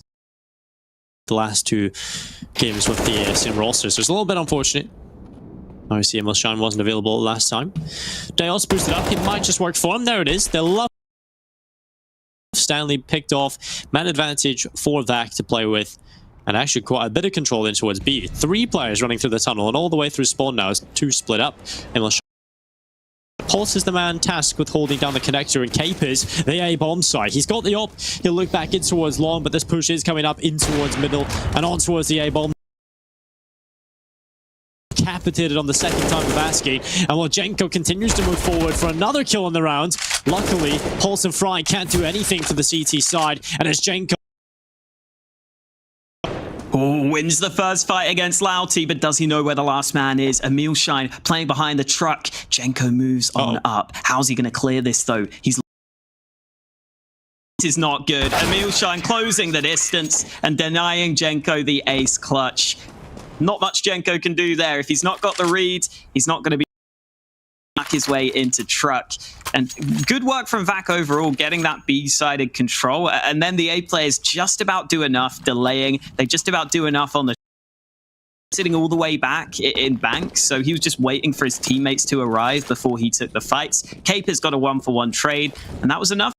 And it's back to this boost for reason. Let's see if it works this time. Look at that, though. The FAMAS has already pushed all the way through. Up close by. And they'll shine already in towards... This boost's not really working. I don't think Vac have been playing anybody towards heaven that often. It's been very much a heavy stack inside of the site early on instead. And then they rotate Deos off, and he can play in between a day.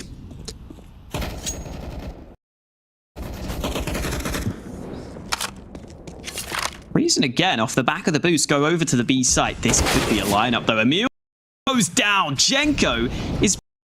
right now. These headshots have been absurd, and they're going to commit to the B play. Right, Jenko moves forward on towards the side. Deos with a FAMAS that takes him away, and Astro and Fry now in a 2v2. Fry starting to make his way back up through short. Astro holding off the monster tunnel. Will eventually make his way on towards the side, and he picks off side of heaven. 42 seconds in play. The scout, not exactly the weapon of choice, especially with no kit. So I think it's only a matter of time before it does fall, Alex, but he'll try anyway, and that's a great initial kill in towards the site. And now Capers hasn't dropped swing, does a little bit of damage and decides to fall back. Again, Capers, no kit, unlikely he wins this. Ooh, Capers a better chance. Fake defuse, and the fight goes the way of Fry. Reason continue to hold on to their lead, continue to extend their lead. Now, good effort from Capers considering the circumstances. He's oftentimes having to rotate down to the B site because I think that the B site has been the biggest problem so far for Vac. They've really struggled to hold on to that in these rounds, even when they have 3 or maybe even 4 to win the trades. That time, though, it just comes down to Jenko's aim to get away with 3 kills there. He did an unbelievably good job on the entries, and that's why first place. So again, Jenko sets them up. They close out the round. They should be closing out this one as well. As well, they don't win all the early fights. Stanley has been a little bit There's only on 4 kills right now as well. Probably should have won that aim fight. Should have had Ents dead by rights.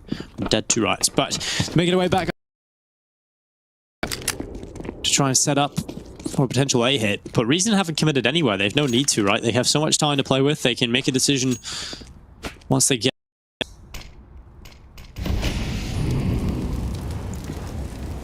Fry might just be the man to do that.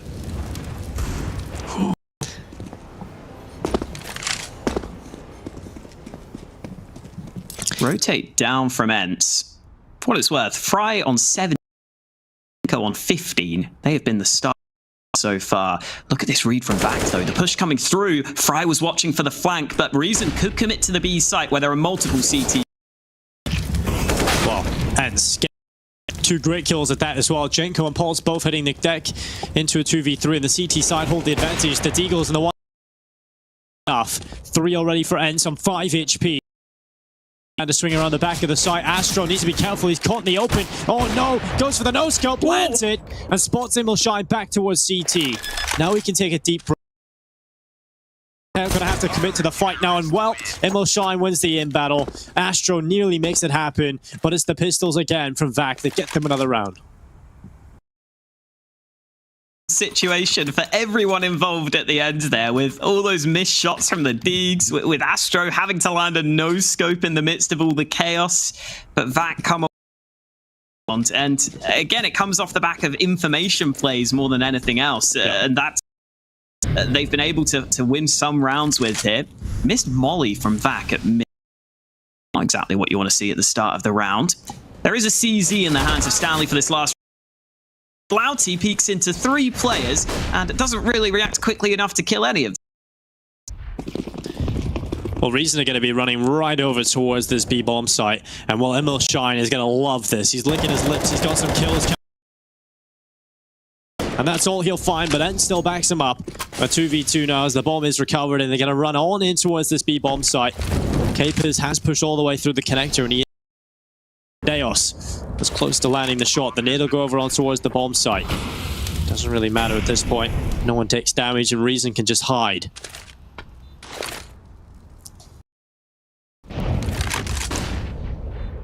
Capers is on the flank this entire time, so Deos is just trying to buy time for his team position. There is a kit in the hands of Deos as Fry is trying to find an angle. Capers is still searching here, and Astro's in a good angle. Will Capers clear this? The time is ticking. They've got to go. He trades, and Deos needs to get on the bomb now. Caps the defuse, but Astro can just wait it out. He's going to get the kill anyway. Reason come away with a 10-5 half. Good stuff for Reason. Happy with how this has gone for them so far. They haven't been tested too much here.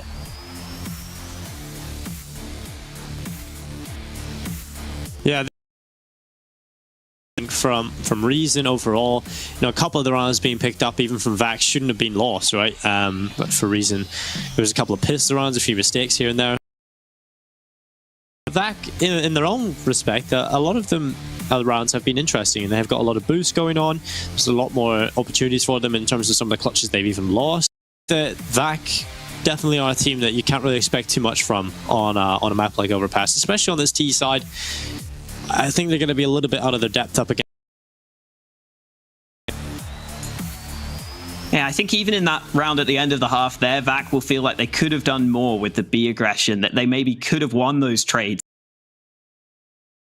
Because if they win those trades, if they really stop Reason in their tracks, that's when they can win the round. But instead, they allow access to the B site, and then the time gets the best of them.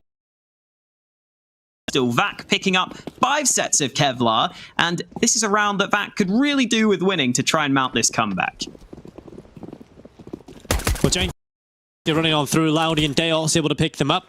Oh, well, that's a great start for Vac. They need this pistol. Well, they're off to the races, essentially, in this one. Astro's Deos continue to find kills. It's absolute massacre here on the upper bomb site. Does leave Fry on his own in the world, 1v5, and Louty takes his head off as well. Vac don't lose a single player, and that's not a very in-depth rush A.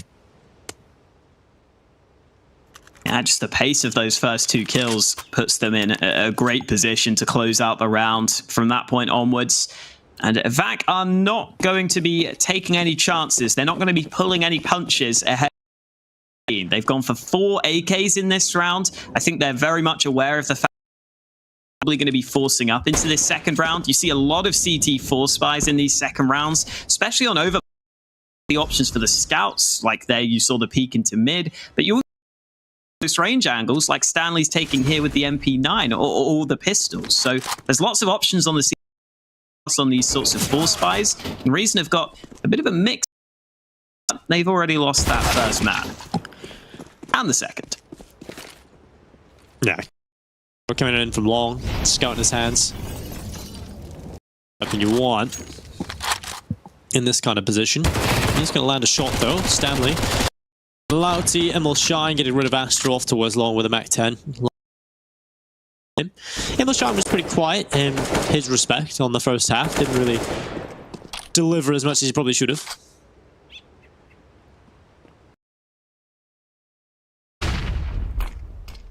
Ooh, not a bad flashbang. Fry's in a decent position. Not anymore, though. Capers sends him to an early... Was definitely a bit quiet in the first half. I think, to be fair, most of the VAC players, even the ones who got kills, didn't really make any big impact. Deos is the man that's top fragging for them so far. But it's not like he was winning them rounds single-handedly or was too assertive throughout the half. We'll be winning this one, though, bringing it back to 10-7. Stanley just looking to save this AK. Like you said, pretty quiet throughout this game. Yep, 5 kills. Terrorists win. 1 in this one. Oh. 6th in his grasp, Alex. But 10-7. This is where Reason might just change it up a little bit, you know, take a little breather, see what Stanley can do with the AK. When you really have to lay down the fight again. You can't let VAC just get this momentum. We know they're a crazy team. We've seen earlier, actually, you know, we generally talk about the T side of Overpass being less favored. The underdogs in the form of the Pensioners got 10 rounds on the T side, so clearly can plug it out a little bit. So Emil Shine's going to take himself a kill onto his teammate. Stanley standing through for VAC as they move their way swiftly into the B-bomb site. Yeah, bit uncomfortable for VAC, but Stanley's AK only gets the 1 kill, so it's Stroke also out of the equation. And Jenko's going to have to do something ridiculous to win this round, which won't be happening. They were all somewhat low on the backside, but VAC take it within 2 rounds. But here comes the buy for Reason Gaming. Stanley, who had some extra cash, drops the AWP over to Astro. The rest of the squad all picking up rifles. Jenko even gets the 1 defuse kit for the team at the very least, so they can try and keep track of that. Add a team flash at the... Why not? Really killed each other in the last round, team flashed each other here. There's not enough of a challenge playing against this 3. Playing on Nightmare mode. Deos, so I can start clearing the connector up towards the top of the... Check his right and no one is there. Instead, a player inside a who takes the kill on towards Deos and opens things up for Reason. And play with for the CTs, and they desperately need this win if they want to try and continue this lead. Jenko could have been caught falling back there, but the timing failed and wasn't anyone holding the angle as he repositioned. So Reason hold their clean. And VAC don't seem to want anything to do with the AWP right now. They're leaning more to the map. Emil Shine alongside Capers are just having a look at A. But solo pushing, no nades to speak of. Louty doesn't have the assistance necessary. And VAC are now 2 players down in this round.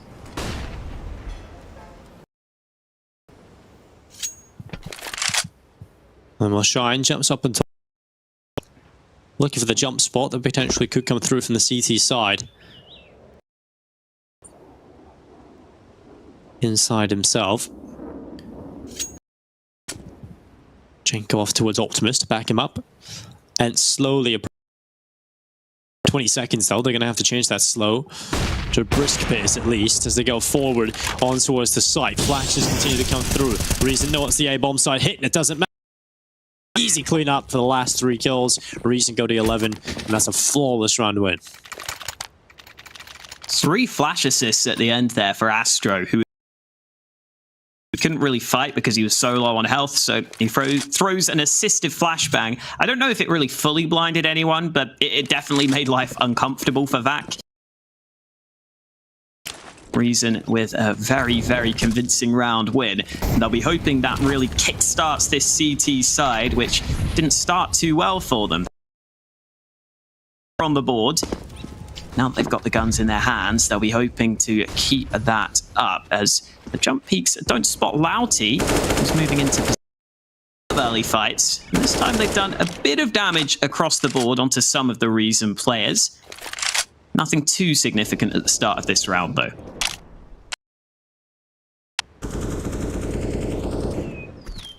Moving through on towards the site, Pulse up towards short with the AK. He's got Louty on the through on towards the site, Stanley waiting. It's going to be Fry who takes the kill, and they'll shine with another for the T side. That's 2 picked up for him. A 4v2 and Vac back and recover the bomb, but they've got plenty of time to take that site. Reason Gaming take a look at their economy and probably realize the best saving this. It's unlikely we win a 2v4 retake. How many are close by? So Jenko looks to try and carry an AK over. The AWP is the main weapon you want to have into this next round, and while Deos might just be the pain in the ass that they're not just there at the bottom of the stairs, Deos might be walking through. Depends what avenue he takes here, because if he walks this way, he'll still find the kill, but the barrel has been spotted. Astro gets the kill towards Louty. He will be traded back quickly by Deos. Pretty good timing on the peak from Louty, because even if he goes down in a position where Deos is close enough to trade, which was important, if he peaks a few seconds earlier, Deos might not be able to get there in time. So well done by Vac at the end. Again, though, I do feel as though Vac, in these rounds, they're very much relying on solo plays, or on contact plays, and just timings there in that. Right, as they push through Monster, they managed to find the gap. Why has Louty bought a revolver? I don't know, but I'm not going to question it. As those solo plays and contact plays and timings, which are very hard to get consistently throughout the half. So we'll see if they can keep it up. We'll see if they can get in, and it's getting aggressive at the start of this round. Well, Stanley manages the kill on towards Ents.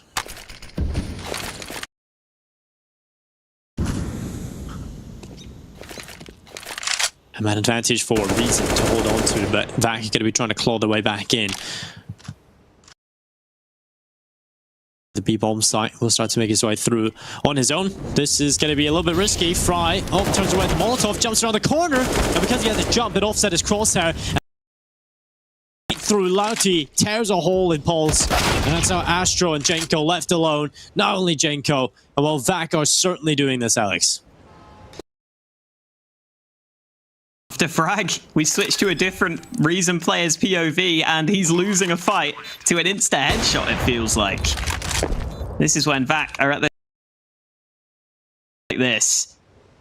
The Molotov was really nice as well. A little bit of utility in there for once from the Vac side, which they haven't shown much of so far, but it set up a Mealshine kills. And who knows, maybe that revolver that Louty bought is his good luck charm, because gets them this round win. It's 11-10 now, and Jenko even saving this AK is in question right now because Deos is behind him.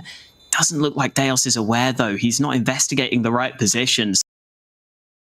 Just about managed to stay alive in, I think, the one spot that goes unchecked pretty much throughout the entire map.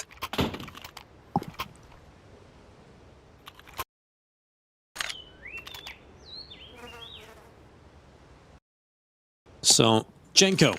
We know he's such a solid player, Alex. We've already seen it in the first half. We've seen it in a previous. This guy can hit some shots. And you've got to hope that he can deliver everything in this round now. The hero for Reason if they win this. In fact, well, possibly want. The AWP in the hands of KPiz, the AKs, Emil Shine even showing up in this half, and he was pretty much AFK in the first. Even though he did win 1-1v1, he was certainly a player that you would more from. He was lacking last week, and they were lacking a hell of a lot of firepower against Endpoint. but this is a much more impressive performance. Yeah, he's definitely stepped it up in this second half. Jenko's AK currently stacked in connector alongside his team. While Vac are taking control of the B side of the map, so I'm not sure if Jenko's AK is in the right position to really have impact right now. From Stanley here might just pay off, but he decides to back off because he hears the footsteps coming from behind. This is going to be huge. Surely they never expect him to be here. He'll let the bomb walk past, immediately goes for the kill. Emil Shine turns back and gets it. He's delayed long enough. Allows Jenko to walk in for one kill, but Fry, now the last remaining player with the AK in his hands. Astro is assisting him with a P250. Is there for the kill. Emil Shine. He has won 1v1s before, but not this time. Astro takes him away. And there it is. It's a team effort across the board. Reason with the pistols. Potato passing from each player. Jenko to Fry, who gets one kill. And then Reason find themselves the 12th round. There we go, a little bit. Throws the round into disarray, and Reason make the most of that position. Vac were the ones who are on the back foot there. Vac were the ones who were put in due to the bit of aggression that Stanley threw into the mix, and Fry gets one through the smoke. Devastating start to the round for Emil Shine. And Deos is getting aggressive. This is the risky play you can see coming in, and it almost pays off for him, but somehow Jenko gets away with winning that fight to started that duel.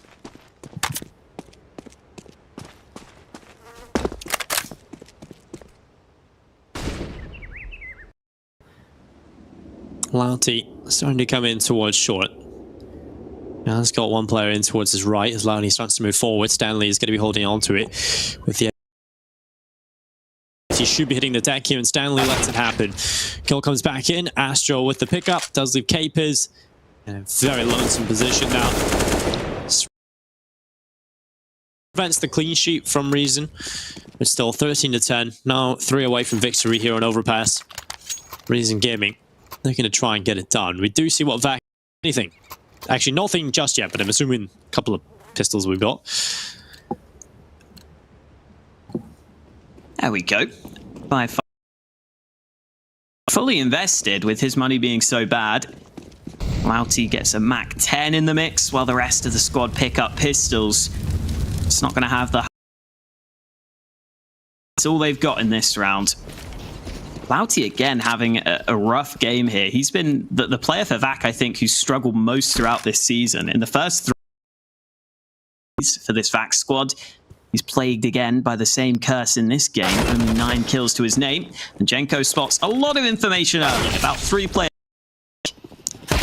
A nice shot from Emil Shine, but it's not long-lived for his teammates who try to move through the smoke. Emil Shine's like, go on, let me know what's going on there, and then maybe I'll come in. A headshot picked up on towards Fry. Now only Emil Shine left. It's fine if he's baiting his teammates. If he can pull this off, there's 2 picked up. He'll swing to the left. There's another nearly grouped together because Stanley was immediately there for the trade. But that damage again. Vac pull these close every single time. Well, Reason of 14-10 up now. 4 away. Only 2 away from victory. Yeah, no easy rounds here for Reason, really.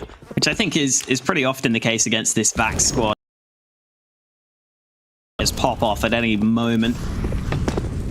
Deos stuck with the Deeg in this round, but it is a full investment from Vac with the rest of the players having AKs to work. All nades across the board for them, but Vac haven't been too dependent on the utility to get them looks in these T-side rounds so far. And again, Louty just takes the solo fight, winning it. Not enough team play there from Reason as it comes down to the 1v1 battle, and Fry just about holds on to turn it into a 4v4.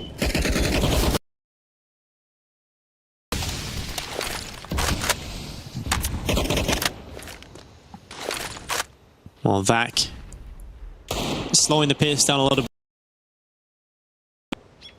bit. I've got Louty up in towards short. Capers in the connector, clearing as he goes, and A sneaky beaky like moving in towards the B-bomb site. Pulse has not spotted him. He has not been seen, and Emil Shine will find a headshot. Fry able to come in as well with the M4 as Jenko assists. Advantage will stay intact here for Reason, and Deos is all the way back near spawn with the bomb. His teammate Capers is just going to try and lock this short play off, trying to sell that they're still approaching B. They have to commit at this point. With 28 seconds, they have to run in towards this B-bomb site. On the barrels, Fry stands, and it's a headshot from Deos that's so required of him. Astro will hit the shot. Deos hits the deck and the bomb as well. It's only Capers stuck inside of short. 10 seconds, not enough time to get this bomb planted. If he leaves it for a few, Astro will take him away. 15-10, map point here for Reason. It's been a brawl, a battle between these two teams. And now they might just have met their end. Yeah, it's another convoluted round on the B-bomb site. It's just battles the entire time. Didn't come away with it this time round. I think as the round went on there, they did a bit of making sure they had players working together, making sure they had inside. And as long as you can do that against this VAC squad, normally you're going to be in decent shape. And unfortunately for VAC, their last stand by is not the best. Is wanting to put them away. He wants to put them to bed early. 2 kills with the AK and connector. And VAC have got to pull out a miracle here to win this one. Forward. And that's going to give them a little bit of a space to work with. Is Lauti. This long push might whiff, but he has picked up the kills. He goes back in for more. Stanley gets the trade, so neutralizes it back into the advantage here for Reason. Ents back inside the middle. Lauti, you called him out for being quiet, but he is loud in this round. And he's moving in from heaven and clearing out a lot of the bomb site right now, but Stanley's behind them. The smoke is going to cut off his position though, so Ents can get this bomb down safely, and both Reason players are currently stuck behind this smoke. Well, not anymore, as Stanley just runs right through. Needs to show up here as Astro stuck in towards short. Ents has an angle and Stanley picked up. There it is. VAC will find 11. It is not over just yet, because we take a look at the money here and Reason. Yet again, you can never count VAC out of these rounds. Whenever you feel like they might be down and out, someone can step up. Someone can find a solo play, can find a window of opportunity to get them into the round. This time, Lauti coming up with the fight on the A site. One freebie, and then he turns it into a round win for his team. And as you suggested, Reason's buy is weak. 2 rifles, or 2 premium rifles. Pulse also has a scout, which isn't quite as good, but it's capable if you can land some shots. There are some weaknesses, though, in terms of the utility. No defuse kits, and fights. That's all they care about. They're just walking out through Monster, and they stab perfectly timed by Lauti. Lauti. And Stanley as well moves forward. Emil Shine gonna fall. Lauti able to pick up another headshot. This guy has started to go on fire. VAC need this, and he knows that he has to do a lot to make it happen. To the air. Pulse blinded as he holds in from heaven. Smoke up in towards heaven itself to cover off his vision as Deos is there. Capers won't get rid of Astro, and now Jenko. But Ents runs over the top of him. Pulse in the shot, but Ents cleans it up. Oh, wow. This is incredible. Showing up on VAC. Yeah. On being able to walk into positions and somehow catch Reason players off guard. This round, they just walk through Monster and find a player unsuspecting of that push. It's obviously unlikely. It's not common for players to just walk through positions like round, so maybe that's why Reason don't have eyes on Monster. But you've got to think that Reason might be better off just holding default spots at this point and just waiting to see if VAC are going to walk into these angles, because they're not normally using the CTs can hold these positions. Not in this round though, because they've only got Pit taking a gamble stack on the B bomb site. Wouldn't want to be walking around that corner, Dinko. No, not at all. Just USPs and a PT50 though. So hopefully when they get the notice, the rifle Shine is going to be the front man. Sniffing out these eco kills. Should be the player that can very comfortably get it under control.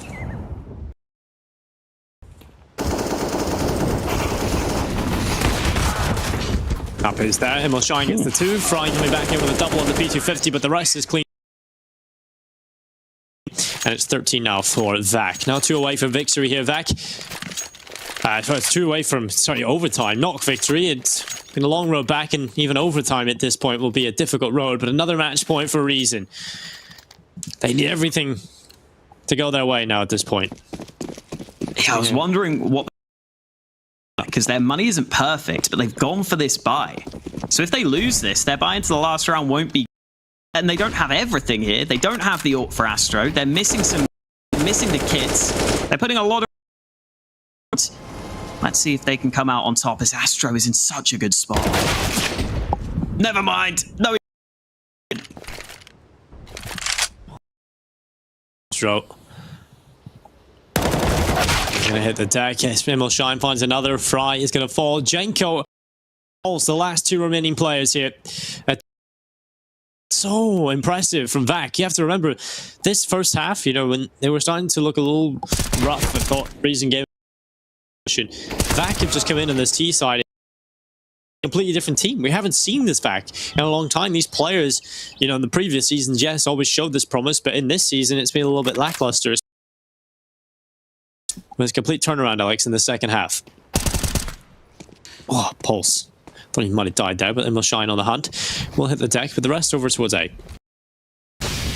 Yeah, reason, again, we were saying, though, they put pretty much everything into this round, so... Maybe if Pulse saves the M4, they've got a bit of a better chance, but even then, weakened. It'll probably be SMGs and pistols on most players, maybe FAMASs if they're lucky. This is concerning for more and more likely, and it just feels like Vac are getting away with early fights at the start of all these rounds, right? Like Astro there was in a position where be winning the fight, and like you said, the individuals that are just stepping up for Vac, which we haven't seen enough of throughout this season, but they're definitely showing up here today.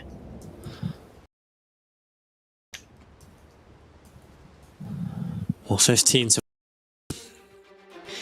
last round of regular.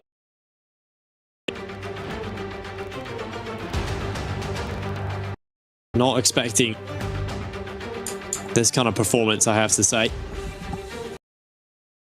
out of the Vac side, but they have definitely impressed, and it's a welcome surprise, I have to say, because we want to see a competitive match, we want to see them come through, and this is incredible. We've seen them across the board today. Map with an upset. Could we see another upset here in the second? I don't even know which one would be more impressive at this point. I think Vac, just based on the work they had to do, I think that's very impressive. So yeah, it'll be hard to... Well, here it is. Round number 30 is underway. Pulse saving that drop one of his teammates. So there are 2 M4s in gaming, both silenced M4s, to try and carry them through to victory. Otherwise, they'll have to play under pressure. This time, not taking as much aggression at the start of the round. They're holding across the map. Deos is making his way up through bathrooms, though, so he's back from the bomb site, though, so there won't be any early battles in this round. Deos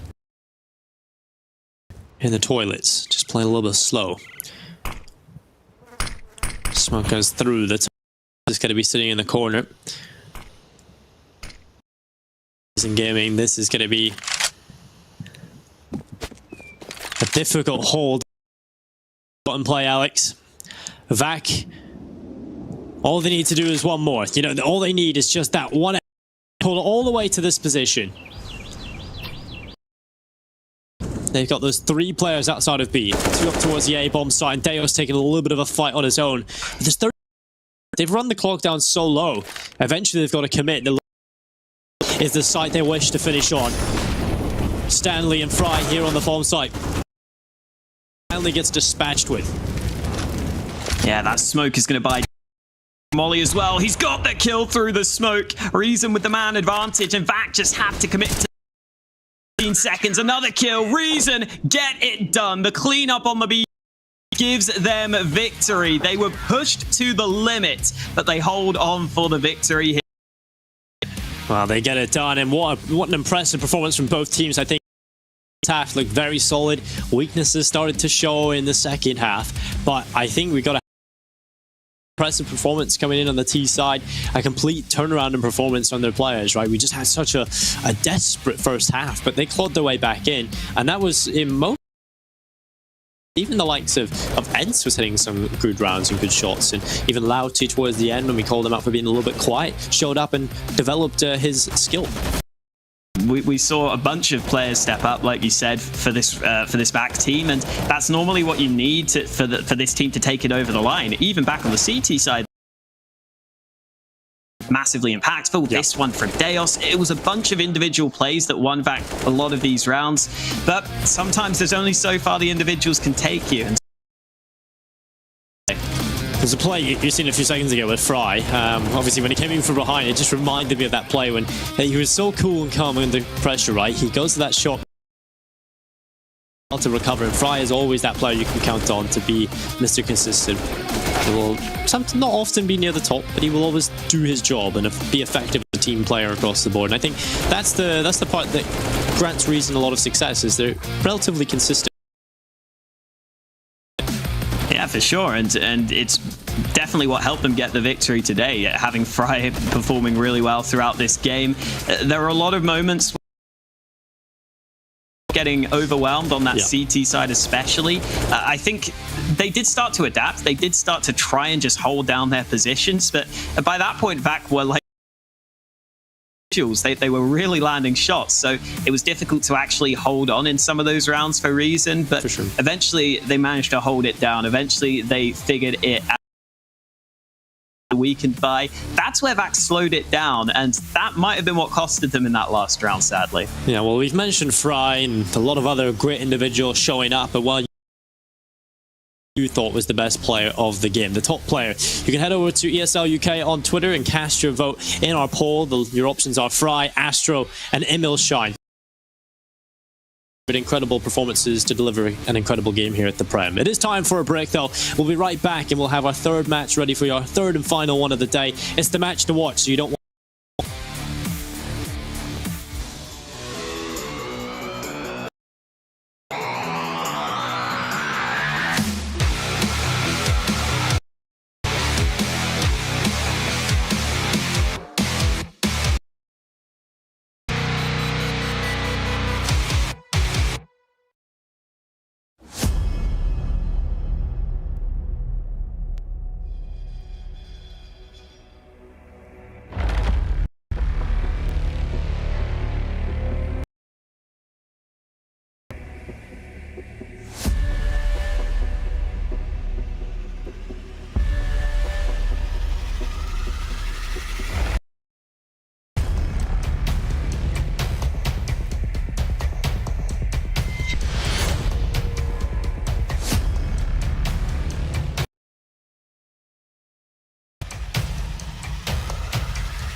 Back yourself. You heard me. Don't back a horse. Don't back a stranger. Don't back a man who dresses like a shinobi. You gem, you rock, you star. You train like a pro, you should be paid like a pro.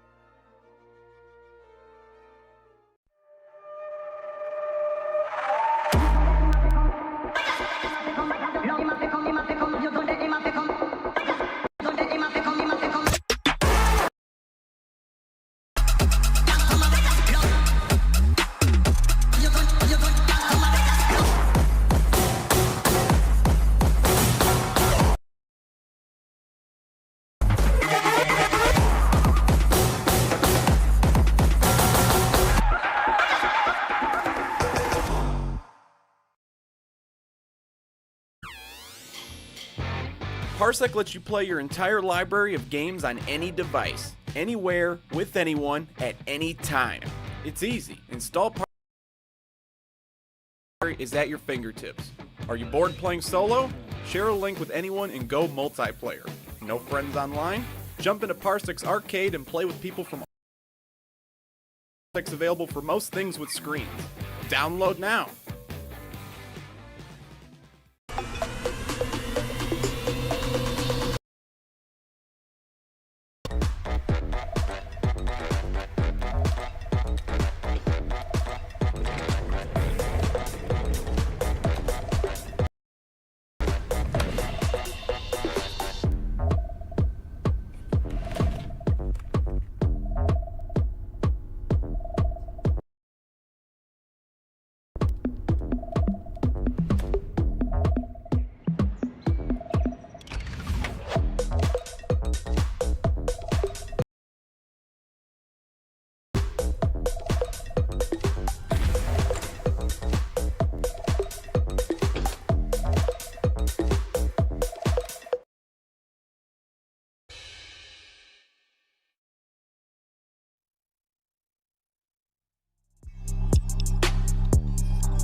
Hello, ladies and gentlemen, and welcome back to the ESL Intel. My name is Tinko.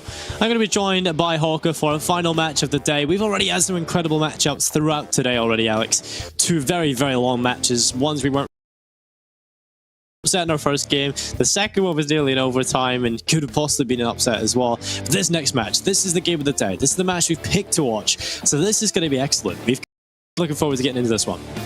Yeah, it's either going to be excellent or it's not going to live up to the hype of the first two games, right. which will be a bit sad because it's the game we picked. Yeah, that always seem to have one match to look at and be the match to watch, and then it would just be the worst map of the day. But we are going to talk our way through the rosters and see what is going to be coming up. So obviously, IDOS, you guys at home maybe, they've got very talented players that haven't played in too many preps. They've got the likes of Artis, which is definitely a player to keep an eye on, Jay Steffo, Extinct, Draft, and Seth. Very well in this last match.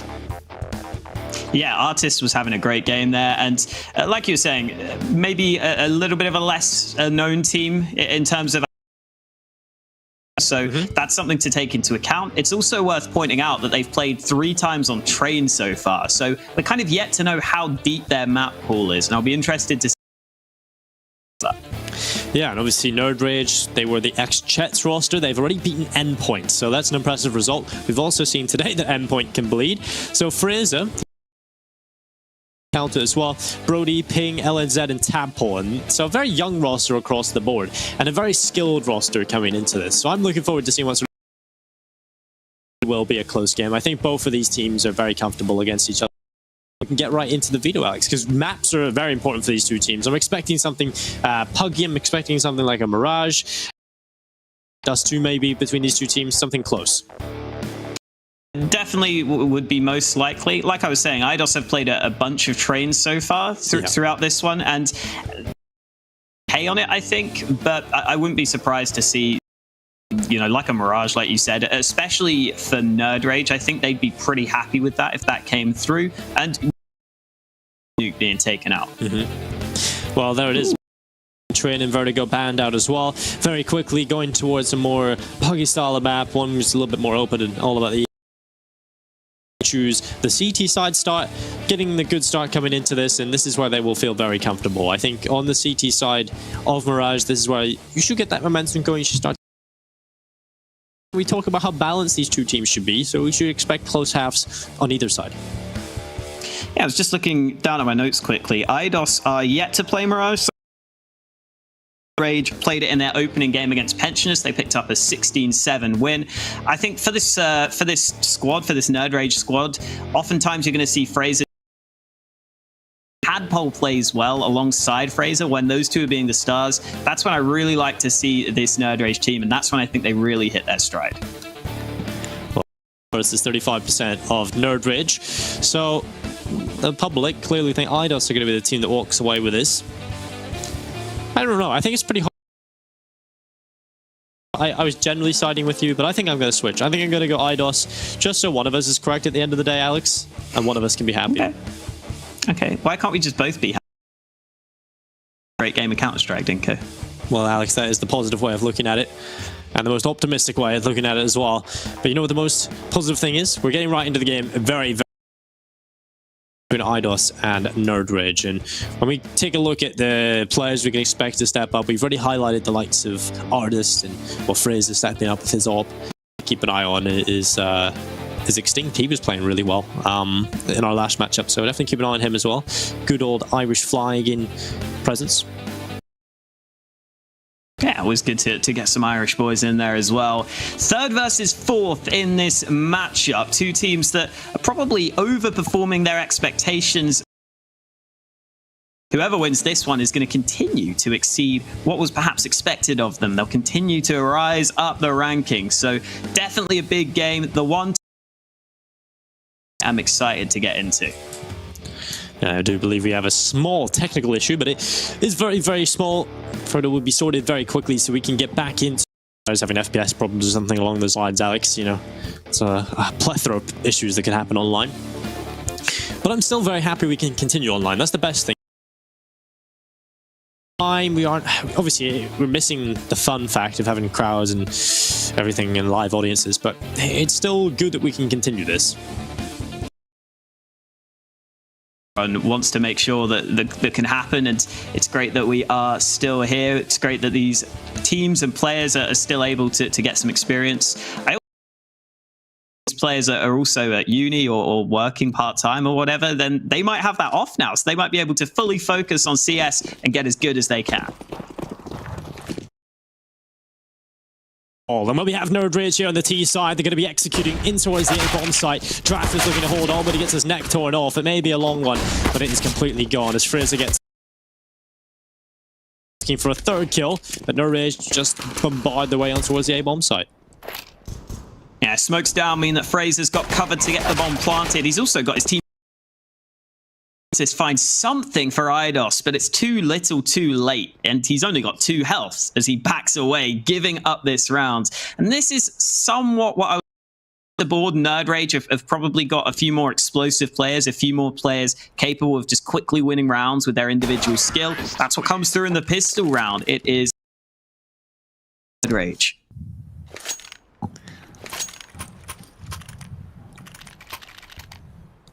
Well, Nerd Rage, I think that's just the perfect way to start things off, you know. Talk when they just put all the feathers out, Alex, just flashing them off.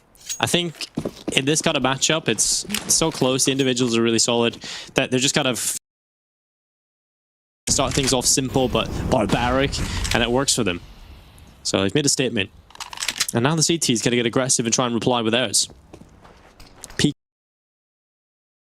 Yeah, MP9s though, maybe not as impressive of a peacock showing from Eidos, and back-to-back 2Ks in the second round now. The Mac-10 delivering this time round. He's someone we didn't talk about too much, but he's generally been middle of the pack for Nerd Rage. He's been decent so far in the opening games. He's had a very good start here though. Zeth pushed into the apartments, shouldn't be getting too much done. Tadpoles. You know, he hasn't really quite grown into a frog just yet. He's starting to get there. He is. I remember when I first heard about Tadpole, he was like 13 years old, so... You're 17 now or something like that? I don't know. Yeah, I think so. You know it's bad when even he's younger than me. That's really bad. Yeah. I'm a zoomer. He's a tadpole after all. They do zoom around. True, very true. No, I have a pond in my back garden, Dinko. It's got some tadpoles in right now. Spawn? Do people eat frog spawn? You know the way weird rich people eat random stuff? Do they eat frog spawn? I don't know. I hope not. Probably. There's definitely someone out there. Like a new virus from doing that, honestly. That's what will happen. This frog spawn virus. The frog spawn virus. Alex, don't be trying anything, okay? We back garden. It's all good. I'll be fine. That is so middle class, though. You have a pond. It's nice. Actually, I don't, because my dad gave it away to the kids next door. I was Could you even angry. fit in the paddling pool also anymore, gave away my football. He gave away my World Cup football to the kids next door. To go get it back, and I did. I took it off a kid. So, hello. There we go. Zeus trying to get on in. It's going to be Brody with the Mac-10. Draft is going to be overrun with the Mac-10 himself. More an advantage in play here for Nerd Rage. Absolutely no issues probably coming their way here. Eidos, just the pistols in play. Artist is going to pick off one with the P2000 of all weapons. Tadpole trying to get some more kills on the board, as is Fraser. He's gone a bit too far there, though. Zeth takes him out with the CZ. Now it's an AK in his hands. Not the final kill of the round. 3-0 start for Nerd Rage. Very comfortable for the Nerd Rage squad so far. Obviously, the formerly Chet's line and Nerd Rage are looking good at the early stages here on Mirage, but this is the first round. We might see some adversity for them as Eidos have got their bye together. Game go. Oh, no. Fraser, that is not the start you're looking for. But if with Fraser taking all the damage, a little unfortunate. Well, Eidos, this is a good start. Artist straight into his window, getting that opening pick. Steffo playing close. J Steffo, not just Steffo. And we'll draft. But draft in the corner does enough. Brody comes up and gets the trade kill, and we're into a 2v3. Artist just spotting that no one's pushed out. Team makes the information that they can stay at mid and B, and Extinct just takes the fight at top mid. Fraser not prepared for that peak to come his way. Now it's up to Brody, who this game to try and see if he can deliver in the clutch. There are two players on this B side of the map, though. Extinct is committed to short, while there's also a man at Van. So Brody has got all... That's not going to make this one easy as he moves into the B site. Uh-oh. Wow, Brody, that's a good kill, Extinct. And well, Eidos will find their first on the board. An important round to win as well. First gun round, you want to get off to that good start. You want to be able to find it. Well, Eidos GG. I think I remember this team were like called Chrome GG or something. They played at Epic Land. I think they did okay at that event. But obviously now that they are coming into the Prem, this is a whole... The cream to the crop. Exactly. Team cream to the creme. The cream of the crop. That's it. There we go. I got there at the end. That's all that matters. Eventually. Well, Eidos will be hoping that they can keep on going into this next round after their first round win. Money has been exhausted for both teams right now, and Artist is pushed all the way through Palace. This can sometimes catch teams off guard in the back, so we'll have to keep an eye on whether he pushes through Palace or if he just sticks in He won't want to stray into the open in case it's a long-range fight against him, which he won't be too fond of. So Nerd Rage just focusing on the mid control for now, while the apartments control. A lot of CT aggression here early doors.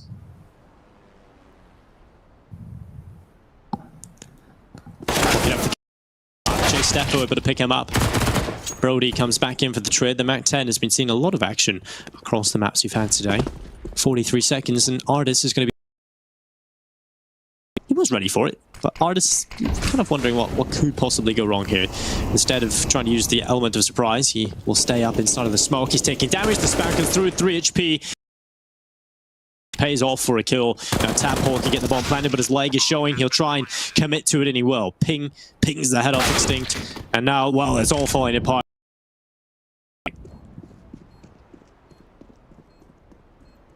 Yeah, that was well played by Nerd Rage to be aware of the player in Palace, aware that they've mollied him, so he might be in the... This made Artis not have any chance of doing anything in that round, and after they get that kill, they don't have to worry about the Palace position, so they can take their angles. They end up winning all of them. Right now, it feels as though Nerd Rage are having the edge just off of the individuals in this game. Across the board, Nerd Rage have been finding frags so far throughout this game, and unfortunately for Zeth, he has to save again. Oftentimes he's been too much action there. It's the A side of the map which Eidos is struggling with.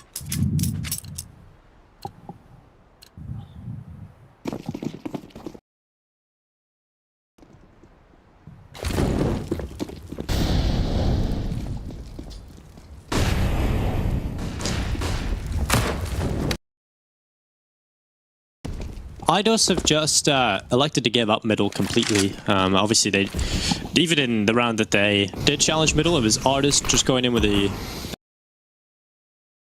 and can't really risk throwing it away because it is such an investment and a little bit of a risk. You don't want to be playing that inside of mid just so early on. Instead, he's going to be trying to use it to have a little bit more. Though Brody's got the perfect time. I mean, Artis was looking up here in the apartments, but just moved off at the wrong time. And Seth, unfortunately, is going to be wondering how that happened. But Artis at the back of the site. And now it's a 3v4 favoring the T side. Brody is feeling it right now. 10 kills so far in this game for him. Another round where he putting frags on the B side of the map. Fraser cuts off the rotation of Giraffe, and everything is flowing up for the Nerd Rage right now. Eidos just going to have to save this time as well. It's Nerd Rage showing us some success on the B side of the map, which we haven't seen too much from them in the earlier rounds. But again, it's being aggressive early, then the other players can kind of make the most of his aggression, and they know exactly how to play around it. So this is going perfectly for Nerd Rage so far. Apart from the one round for them. They'll be very happy. Yeah, and I came into this before the pre-game started. We were discussing this matchup coming up, and you can confirm this, Alex. I did say, you know, I could definitely see this be a very close affair. But then the off chance, I could sort of see Nerd Rage rolling away with this if they get a good start and get that momentum going. And that's certainly looking like a real possibility here. Oh, it's just a shame that you switched your prediction. But yeah, one of us will be happy, and I thought I would make you happy, Alex. Oh, you always make me happy, Dinko. Oh, okay. Great. Moving on. That's awkward. Some stuff for off the broadcast, Alex. Eh? Oh, Artis is on the middle. P250. He's going to catch LNZ. The Swede losing his head. Giraffe getting aggressive in Palace. Doesn't get a kill, though. Decides to back away. Oh, Jay Steffo was watching the ramp push, but now that he's gone down, they know there's a... and they should have heard that it was a silent shot of the USP, so they are aware there's a second man in Palace. They put the molly into play. Eidos are rotating over here, though, and they've got the flank coming. This can come in from the backside, and Zeth almost gets the kill. Oh, that is nasty from Tap. Deadly. And while Artist, let's just take it away. Ping moving on through the ramp. It's going to be Artist trying to get back into the site. Has all to do, and while Fraser will put an end to him. It's a little bit of BM from Fraser. He's known for his trash talking every now and then. Who isn't in the UK scene? Yeah, okay, Fry. You got me. It's not really known for much talking though, so guess that's an issue. Yeah, true. Gotta start with the trash talking, I suppose. I think it's no, you can't really evolve to trash talking. I think trash talking is a little bit of a you're a few steps behind in evolution. Oh, okay. Oh well, Giraffe takes the kill on towards Fraser. Man advantage picked up for the CT side as they push up on towards the A bomb site. Steffo in the corner. From Ping. Yeah, again, fast pace from Nerd Rage. Once they decide to commit, they fully commit to the site, and LNZ turns around onto what looked somewhat close for IDOS on the initial trades. They turned it into a 3v3, but then it's LNZ's turn to step up. He hadn't been too active in this game so far. Absolutely delivers. And again, I feel bad for Zeth having to rotate over so many times. This is a retake which is just not winnable as the B-site rotator. And again,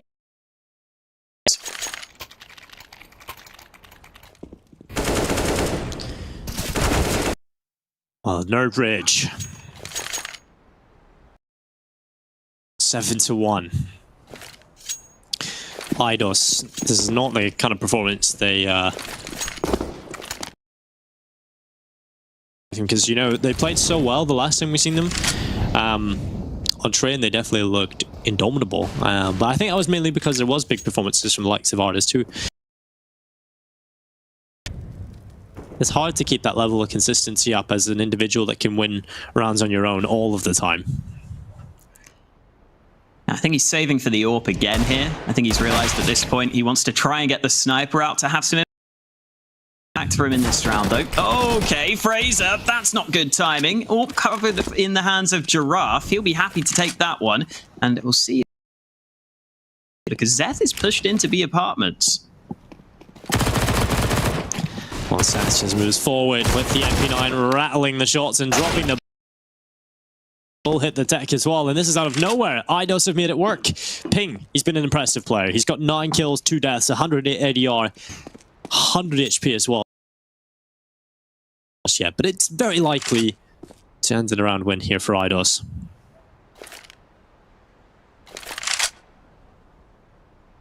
Yeah. In this round, IDOS are so comfortable that they're actually even just giving him the bomb. They're happy to concede that because the time is pretty low and his chances of actually are very, very unlikely. 23 seconds now, and Ping will begin to move into B apartments. He can sneak somewhat through the B apps before being spotted. You can see the player at Van. But now he's made noise. They know where he is, and Giraffe will find the shot with the AWP. So IDOS with a big second round on the board off the back of a weak buy. Get something rolling now. They turn it into a full buy in this next round. Artis has the AWP, full utility, full weaponry, a couple of AKs. This is Dinko. They really could do with getting another round win here with the full buy.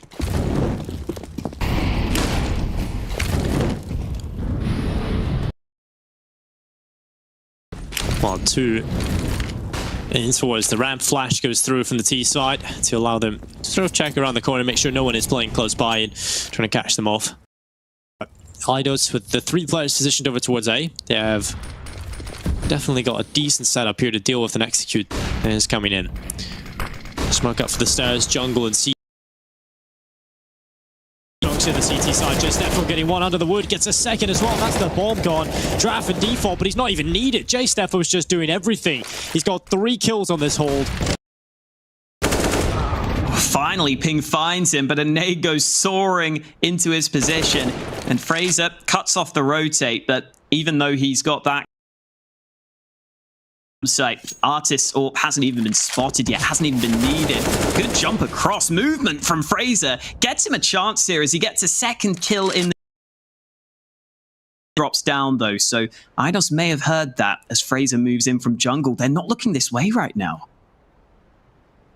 Well, Fraser starts to wrap around the...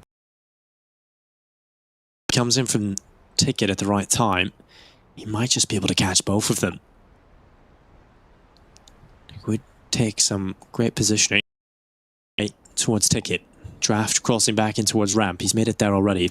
That's the missed opportunity. That should have been the free kill. Fraser has to run onto the site now. The time is ticking. He's going to grab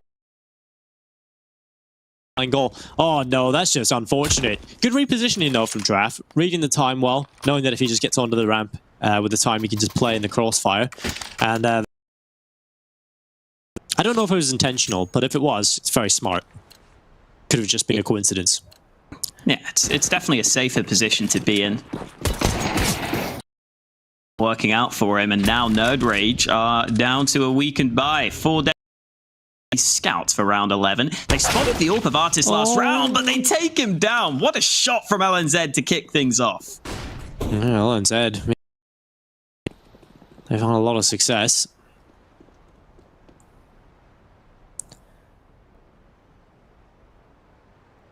Ping just Steffo. He was the thorn in their side, the bane of their existence, and well, he's going to go forward again, and this time he's dealt. I really built that up for no reason. He just got absolutely wrecked. And could find the trade. He spots them all running towards A, and that's so much information, Alex. He knows they're running in towards the A bomb. And instead of committing, the Deagles are running back. Yeah, disciplined play, from Zeth there. Now he moves back into the B apps. Oh, there it is. Fast flick onto another player. Zeth is bailing his team out of this round. The B aggression has been really, really warranted for him. He's got away with it. Raf also pushes A ramp. Eidos are just flexing their muscles in this round. Nerd Rage getting hit from different angles. The aggression is just something they can't deal with.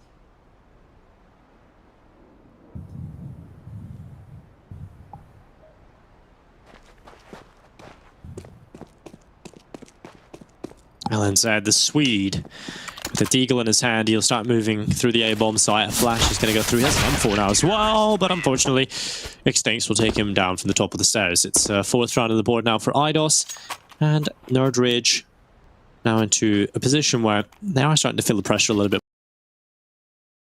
bit. Some rounds on the board.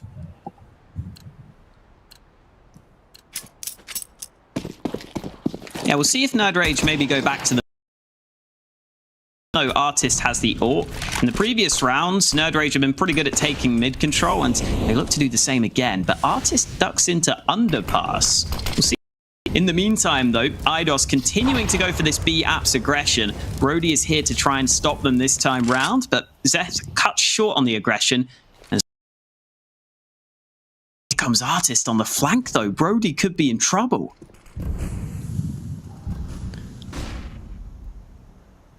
Oh no. Oh. Okay.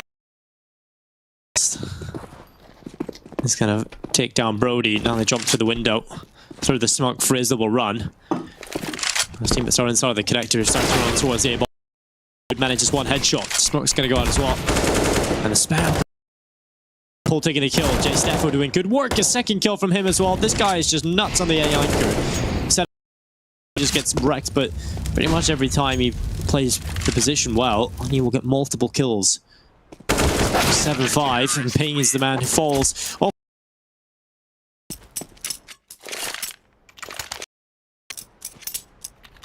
Fifth round for Eidos. They're slowly stringing them together, and this is turning into a close game at this point. The mid control was a decent round for Nerd Rage, but they don't expect the aggression of Artist. Through underpass, he gets them the early advantage, and then, as you said, Jace stepping up with a couple of kills on A makes all the difference. Round Artist trying to stay in window, but the smoke will cut him off. No shot to land through the smoke this time round. I think Zeth has realized that in this sort of round against the Pistols, he doesn't need to realize that. As he tucks into this corner, he's got Extinct to help him out, so they'll try and line up this crossfire. Ooh, maybe not. Extinct drops off. Zeth's got... Well, Seth up in the apartments, AK in his hands as they start running towards him. It's going to be 1 kill, 2 kills, and well, a good hold so far. What else? It does leave LNZ into a 1v4. And this Deagle, won't be able to do too much. Artist swings in to take the kill. It's 7-6, and Eidos into things. You know, they looked rough at the start. You know, there wasn't really that back and forth, but the game has become very much back and very much forth, right? It's just team, huge string of odds for the other. Hopefully it levels out and we get a back and forth now established towards the end of this half. Heading into the last 2 rounds, we'll see which team will come out on top. Still yet to be seen. Nerd lead, but they've lost the momentum and will tap pull. But Brody was there to back him up. Yeah, Eidos going back to that underpass aggression, which they've shown so many well prepared for it. Eidos now having to come back from a 3v5. Mid control is not really being taken by either team at this point in the round. Grouping up over on this A side of the map. As it stands, it's only Giraffe here. So Jay Steffo, who stepped up in one of those previous rounds on A, is not here to Giraffe, who is currently playing from the Ninja box. Not an easy position to play from in terms of falling back, though. He's very much committed to the site here, so he needs multiple kills to really give his team a good job. We'll see if he can master those kills as the utility starts to come on in. Ninja box, the smoke covers off his face, and while he's swung from Palace, and Ping will take him away. He doesn't get a... Now Artist needs to deliver, and he is quite the artist with his orb. Blood splatter all over the wall, but still, I think it'll only be the 1 kill here. Unless he sticks around, he might... Though. I think they realized they've got enough money in the bank, and Nerd Rage don't exactly, so Artist is going to try and do as much damage as he can. A few more kills here, back onto the site. Still a little bit of time to play with as well, so you never know what might happen. This comes through, it's only LNZ, and suddenly there's a chance to win this. Defuse coming through. LNZ is not peeking, and Artist is just going for the full stick. The spray is away, and the round in for Nerd Rage, but so close. Artist stick. Poor LNZ. He wasn't on at the first few shots there. It almost costed them, but he gets the kill in time. Great effort from Eidos either way. Artist even gets them into that round, into a position where it's winnable is ridiculous. And he still gets an AWP into this next round, into the last round of the half. So you can see what lose for them. And there was a hell of a lot to gain if they could have won that.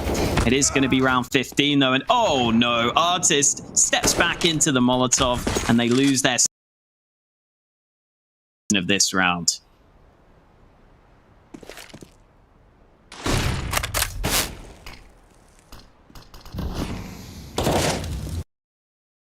LNZ on towards the site. Giraffe taking a good kill. Ping and LNZ finding kills. Let's give the 2-man advantage on over to the T side. Very low HP on the planter, but it doesn't matter. The lineup wasn't quite there. Extincts come in for the kill on towards Fraser. And now an advantage here for Nerd Ridge. Looking to try and just hold and randomly pull off these incredible retakes, at least getting close to winning them. LNZ will catch Seth on the flank, so it's not really working too well here for the CT side. It's Extinct. He will find LNZ and looks back in towards the connection where the Molotov will fly.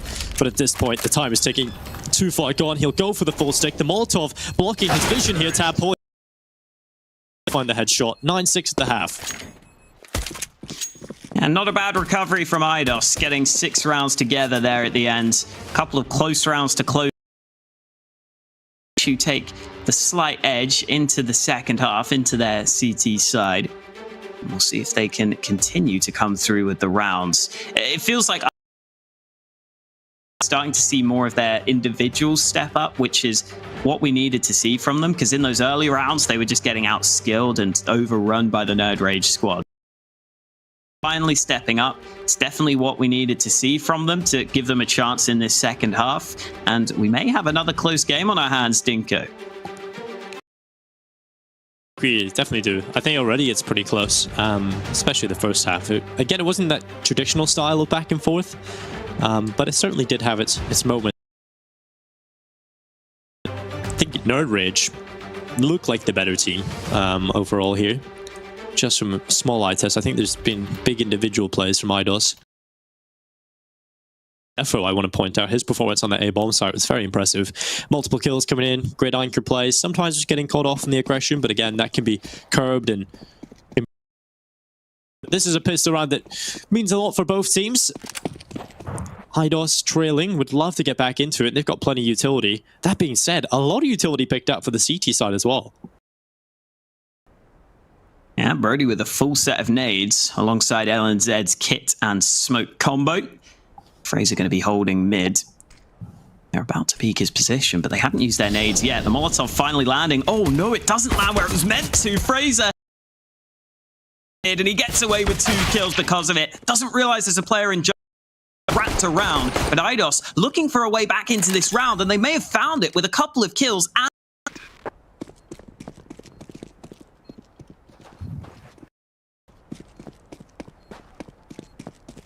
well, draft could be around the back. With the Glock will rattle a few shots, and LNZ on towards the bomb start running through. They've got the kit, so they've got the defusal time. And well, it's going to be in the deck, and now it's on to a 2v3. Smoke covers the bomb, so they could go for the defuse. It doesn't even matter. They don't have to use the smoke, because they find the headshots. Ping and Tadpole decapitating the 2 remaining to continue their lead and increase their buffer. Now, this is the start, the exact start Nerd Rage would be looking for. You know, clean pistol, relatively clean at least. You can buy a lot more of these A1Ss because they're a little bit cheaper now. And also a little mixture of SMGs in here. They have to definitely give the respect to the Eidos possible force buy here, because they know they got the bomb plan. I gotta wonder how that would have gone differently if Eidos's mid molly didn't miss as well, because Fraser getting away with 2 kills there. Because they thought they mollied that position. Here is a bit of aggression on the B side. Artist is in the midst of the smoke. He's not got any follow-up though, so once Brody picks him off, Eidos just back from a 4v5. Oh no. Zeth, he should have been dead a long time ago. Fraser trying to get the lineup. Oh, that is horrible. Well, the UMP just running on in. The Mag-10s as well. The MP9. This time from CT side, the SMG is getting a little bit of love. It's from Tadpole, the double. He'll be sprinting for the bomb plant. This is a win in the eyes of Eidos already, but if they can pull this off, they'll be loving life. There's Extinct with a kill towards Tadpole. Now a 1v1, Alex. Oh my god, this round is just so awkward. What is happening? Brody gets the kill, and he will win the round for Nerd Rage, but he literally crosses with his crosshair in his head. Jeez, that round was complete chaos. And you know what they say, Dink? The ladder. In this round, it's not a ladder for Eidos, though. They almost get it. By the skin of their teeth. Could Eidos be tempted into another force buy? They go for pistols. They would have been able to buy maybe 2 AKs if they really wanted this decision. Just take the safer approach. You can get some nades, you can get some pistols. You could still definitely plant. Early piece of utility deployed over on the B side of the map from Z at the end of B apps to try and get rid of the information from the CTs. And A play with the rest of their nades.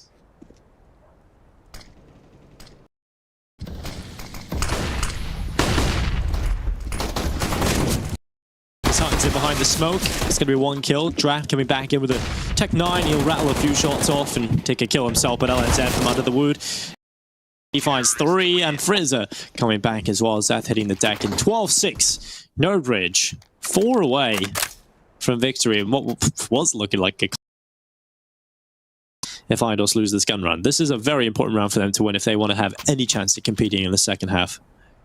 Yeah, I think Eidos were mainly aiming for the bomb plant in that previous round with the way those bomb site itself. You don't see those too often, but I feel like they really needed a Molotov for under one piece of utility they were missing, because that's the only real angle that they had to be worried about site, and they didn't clear it, they didn't molly it. It ended up costing them in that round. But here talking about an artist is trying to make a play, but Brody gets him, I believe, through the smoke.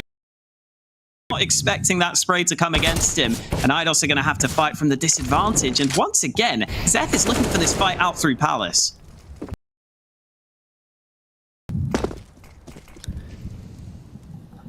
Tadpole up in the window. In the murder hole. Or sorry, the ladder room. Murder holes. I think a lot of people, when they come through these, generally end up dead.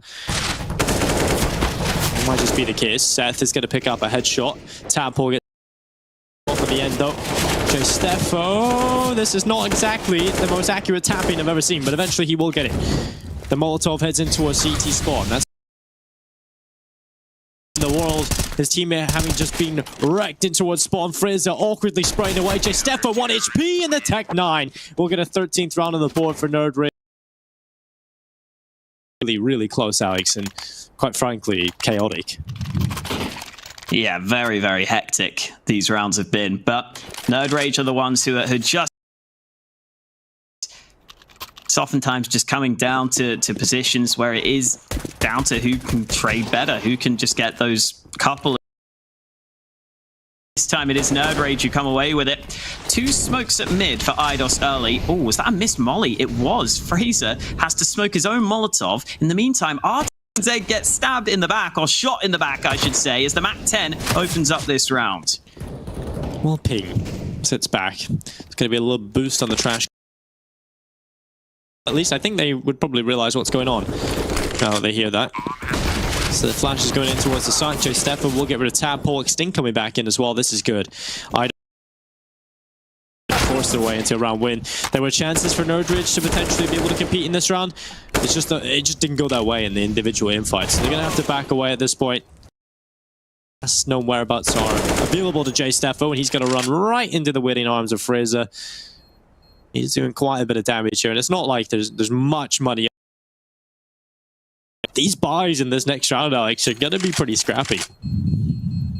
Yeah, exactly, because this game has been so close. The money is not there for either. Oh, okay, Fraser, mate. You've died to the bomb. It's a bit awkward. It's a bit awkward. No AK saved. That is a real shame for Nerd Rage as well. They saved AK to bolster their buy in this next round, but he dies to the bomb. Now he only gets an AWP instead of the armor and the AK he could have had. It's Nerd Rage's options into this next round. So maybe Eidos are going to be able to start to climb their way back into contention here. They only really have to deal with the rest of the players in this next round.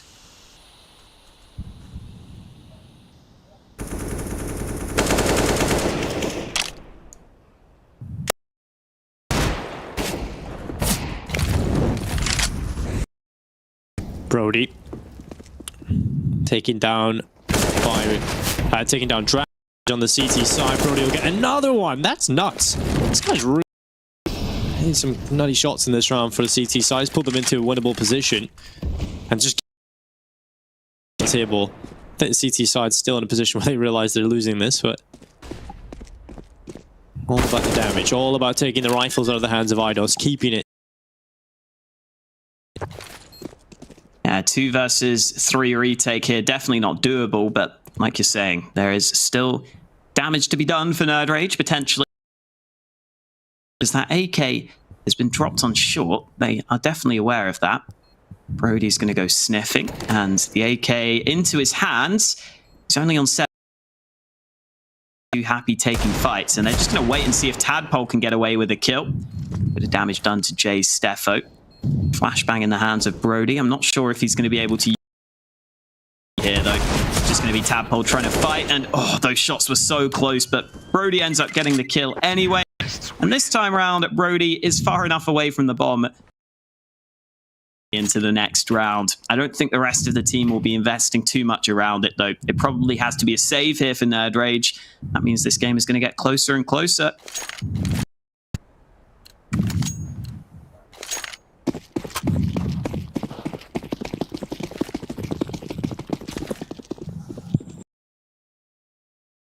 Eidos tossing early utility in towards B. Now you can throw these smokes that land in towards short, so you can have like the wall of smokes on towards the B bomb site, one deeper in towards the site, and it's all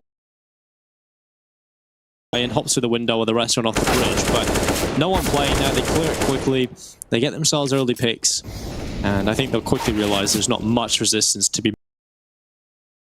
So going to be going up to 9, like you said, pulling this closer and closer every step of the way. It's all about limiting the casualties.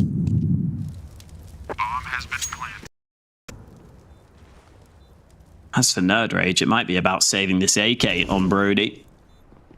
Eidos should be good to go, though. Bit of order being put back into this game in these recent rounds. It's not been quite as frantic across the map. Oh my god, Artist sprays the graffiti to let him know that spy, and then Brody gets the kill because of it. Is Brody safe from the bomb here? I think he will be as soon as he moves up through underpass. So he should get to hold on to the AK. He slipped through the cracks. Saves the AK into the next round, which is a bit ridiculous considering Artist should have just had the free frag. Hopefully that AK doesn't come back to cost Eidos, or they will.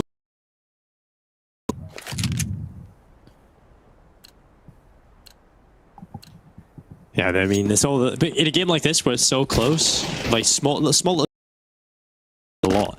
It's something you can overlook if you're just steamrolling people. Game where every single round matters, and every small intricate detail does, then everything can cause a problem for you. It's all about limiting those mistakes, and I think always says they're playing percentage Counter-Strike, right? You're playing the percentages to make sure that you can win. And you'll see, like, the better teams in the world, Alex, every one of them, right? You know from your videos you make the mistakes. And all the best teams have less mistakes. It makes sense. There's a positive correlation here. What are these smokes? Okay, they're going to go for the bomb plant, I assume. I think maybe it's just a wall of smoke to get the bomb plant. I like it. Wow, Eidos have been showing us a couple of different smokes on this A site. This time, though, the bomb plant certainly are. A flurry of frags. Jay Steffo delivering 2 of them, and there is the bomb plant. Fraser misses his mark on the AWP. That was a chance to get back into the round, but it's been snatched from Fraser, and with him being the only man left alive, Eidos are going to be taking this round. Fraser stuck saving, and this is continuing. To such a good start in this game back in the first half. Eidos have done a great job at grinding their way back into this. Fraser, though, is doing a bit of damage at least. Fraser picking them apart on the save, but the round is already over. Terrorists win. Well, Eidos on 10. They do lose the final player, so Fraser will get a 4K. But this is starting to be pretty scary for Nerd Rage. They are into situations where they have to eco, and they make the right economic decisions so they can get the money in the bank. But even when... So Eidos, it's pretty comfortable right now, finding a lot of success. This 5 AK setup is working for them. But both economies are always sort of point, right? So it's so hard to call which way this is going to go. Zed sprinted onto the site. LNZ getting a double. The sweep cracks some heads. Extinct and Jay Steffo finding... They've left the bomb behind right now on the Eidos side. So even though the A site is currently clear, they're going to be slowed down by that. They're not going back for the bomb. They're going for 5. Extinct is the only man left. Quick kill onto the first man. He's got a molly in hand and a ton of time to play with as he does decide now to go 1v2.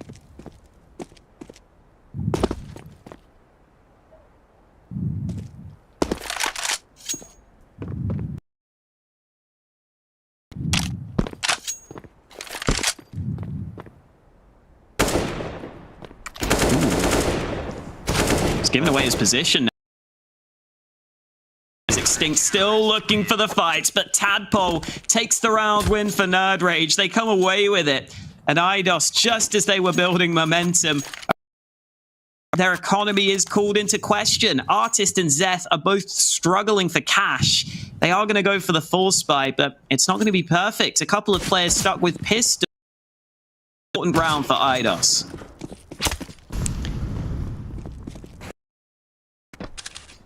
Tech-9s and CZs. Mixed in with the AEKs.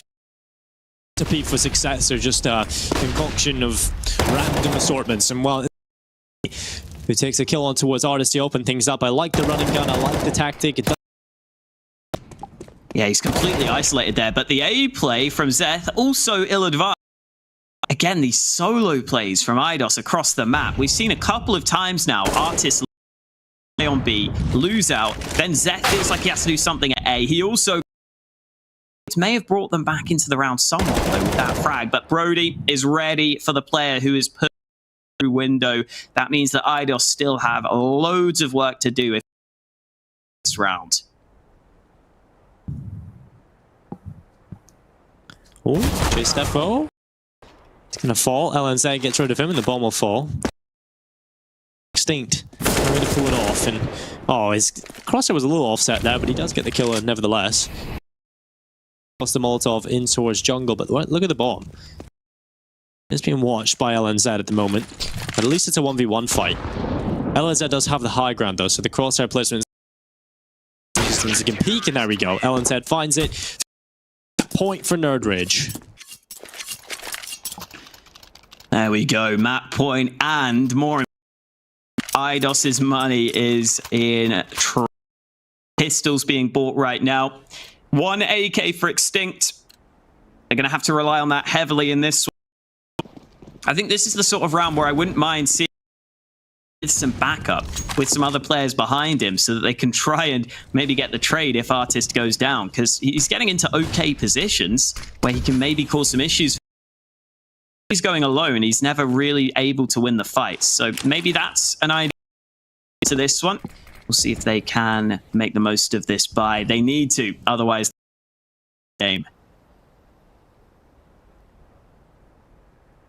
Well, Nerd Rage.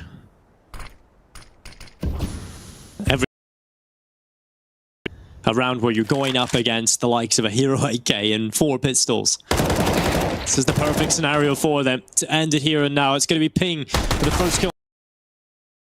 The Tech 9. He tried to reap some rewards with it in the previous, but it didn't quite work for him. But this time, he gets one. He also picks up an M4. Idos starting to gather up in Palace. LNZ through into a CT spawn. He'll be able to pick up a kill on towards Artist as Frizza up in Palace misses a shot, but LNZ, he's just hitting everything. Multi-kill, and now Frizz has come to assist. He'll get the double, and there it is. Nerd Rage walk away with the win, 16-10, Alex. Yeah, 16-10 in the end. I think in this game for Nerd Rage was a big part of why they were in a position where too much to take this over the line, because once we got deeper into the game, we saw the round both teams able to go on win streaks, but in the end, Nerd Rage probably just came out to a bit too big of a lead early on, and that's unfortunate for Idos. Decent, they looked like they were trading pretty well. It was just the slow start was too much for them to overcome. Yeah, the problem is for Idos, a little bit of a too slow of a start, and then obviously when they got into things, Alex, it wasn't consistent. They were always sort of having to win the clutches as well. There was always down to low economy moments. Both teams were in a situation where their economy could break in the next round for what felt like an eternity. So definitely a close game at certain points, but Nerd Rage just won the right round.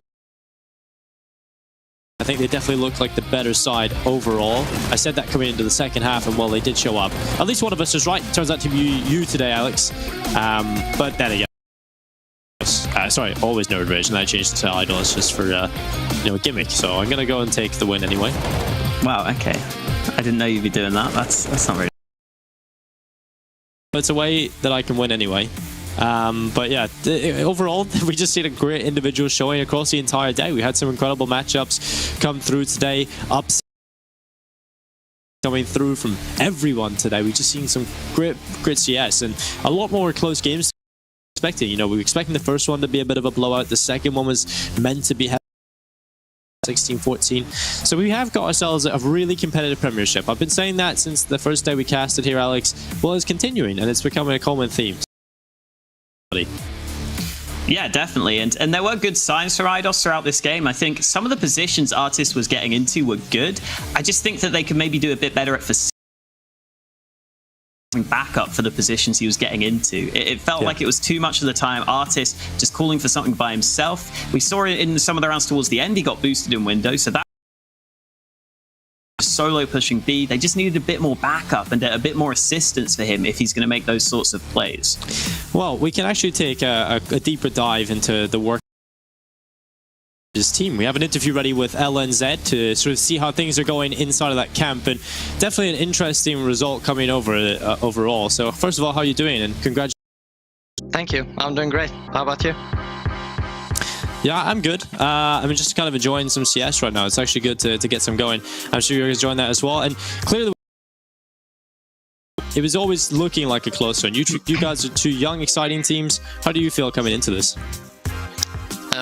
We went in pretty confident. We played we kind of knew it, and yeah, we just played our own game. It was kind of rough in the end, but we got the win, so we're happy. Into this against Eidos, did you know too much about these guys? Because I know it's their first season in the Prem, but normally the UK scene is pretty well known to each other. So you said you focused on your own game. To your opponents at all? Yeah, really, we just played our own game. We don't know much about them, especially me that just came into the scene. I don't know them myself, so I weren't afraid at all. So this Prem season, we always see, it's teams at the top, teams that are surely favored. Feels like there's a good match of teams, like a lot of these younger teams that can compete against everyone. Are you confident in your team that they can beat every team in this tournament? I feel like this season it's about a bit about like everybody's improving so much. We have like endpoint now, unfortunately, if they weren't, and then lately we have improved a lot, and I see Reason have also improved, so I think pretty much everyone can win against everyone. Mirage, it felt like you guys probably had the edge in terms of team play here, I think, against this squad. Is that something you've really been working on in this squad? Because it feels like, I think it's the same from you throughout these games. Since we're like the young players, we lack more on like experience in team play, so that's kind of what we've been like details in our gameplay, and when we still have the individual skill to back it up with. Well, you guys definitely have a lot of skill in the Premiership, and I wish you the best of luck for the rest of the matches coming up. Congratulations on the win again, and thank you for joining us for an interview. Thank you. Have a good day. Well, yeah. The team, we know that the whole Prem season has just become super competitive. Everyone's beating everyone, incredibly hard to call. But this team, I'm excited to see what they can do for the future. There's so many great players, and I'm seeing a good future for UK CS. It's starting to finally and obviously we had so many incredible players, Alex. We can take a look at the best players of the match, and you can have your say over at Twitter at ESL. You can interact with the poll and vote for who you thought was the best player top spot. Ooh, okay, we got some decent players on the list there. Yeah. Just quickly back to what LNZ is saying, like they are working on their team. It's a really important part to have, but they can fall back on the individuals as well. So there's a nice balance there, which is good. Definitely a good balance. And of what happened today, we've had some crazy matches as well, so I don't blame you if you've sort of forgotten what happened at the start of the day. So let's take a look at our results of today and see how those will be shaping up. And we started the day fair, right? Well, this is clearly well, we actually go looking at the standings first of all. It's gonna be Reason Gaming at the top. Obviously those guys are a very, very solid team. They just about got a win today. So 16-14 for the Pensioners. That's probably the craziest result of the day. Coming into this, they were kind of expected to lose pretty badly to Endpoint. They hadn't even got a win on the board. That was a huge win for Pensioners, finally getting on the board and proving you can beat Endpoint. Basically means you should be able to compete or beat anyone in this league. So I think that's a big win to get them back on a positive mindset and hopefully to win some more games as we go on. And then Reason Gaming didn't have an easy time either against VAC. That was a very, very long and drawn. Good things in that one, but Reason retain their spot at the top for the time being. Yeah, Reason, this team definitely could have lost today, which is the scary part, or at least so that was a little bit of a scary one, but we definitely picked the match to watch to be Eidos versus Nerdridge, and it turned out to be the most one-sided game of today, the only one that wasn't 16-14. So curse, Alex, a caster's curse overall. But we'll see how these results have shaped the standings, and we'll take a closer look at the group standings overall. Like you said, Reason will retain their spot at the top. Close. Yeah, that's really been the talking points throughout this Prem season. You even heard in the interview there, LNZ saying it feels much more competitive. It feels like everyone is improving because they're joint top in terms of wins up there with Reason, both of them with a 4-1 record so far. Yeah, Nerdridge impressing me quite a bit, and we'll in the recent weeks. But that is it for the standings. That is it for today. And I'm very looking forward to next week's, obviously. But to make this show possible and to keep it on the road, we've got to thank our wonderful sponsor. many of them saving us, in particular Parsec, who obviously we get to see the observer feed via that, but we've got lovely sponsors such as Stakester, AOC Gaming, Razer, Parsec, and of course we are very much to all of our lovely sponsors that do make this show possible and will continue to make it possible. So thank you very much for all of you at home who sit and watch throughout the games. We've had some more incredible ones here at the Prem. Stay with us.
That's why you don't with the big dog. Now listen here, you. Tired of spanking your mates week in, week out? This sad little loser online from Albuquerque, New Mexico, without any rewards other than glory? Try Stakester now. And making some real motherfucking money. Go on. Press it.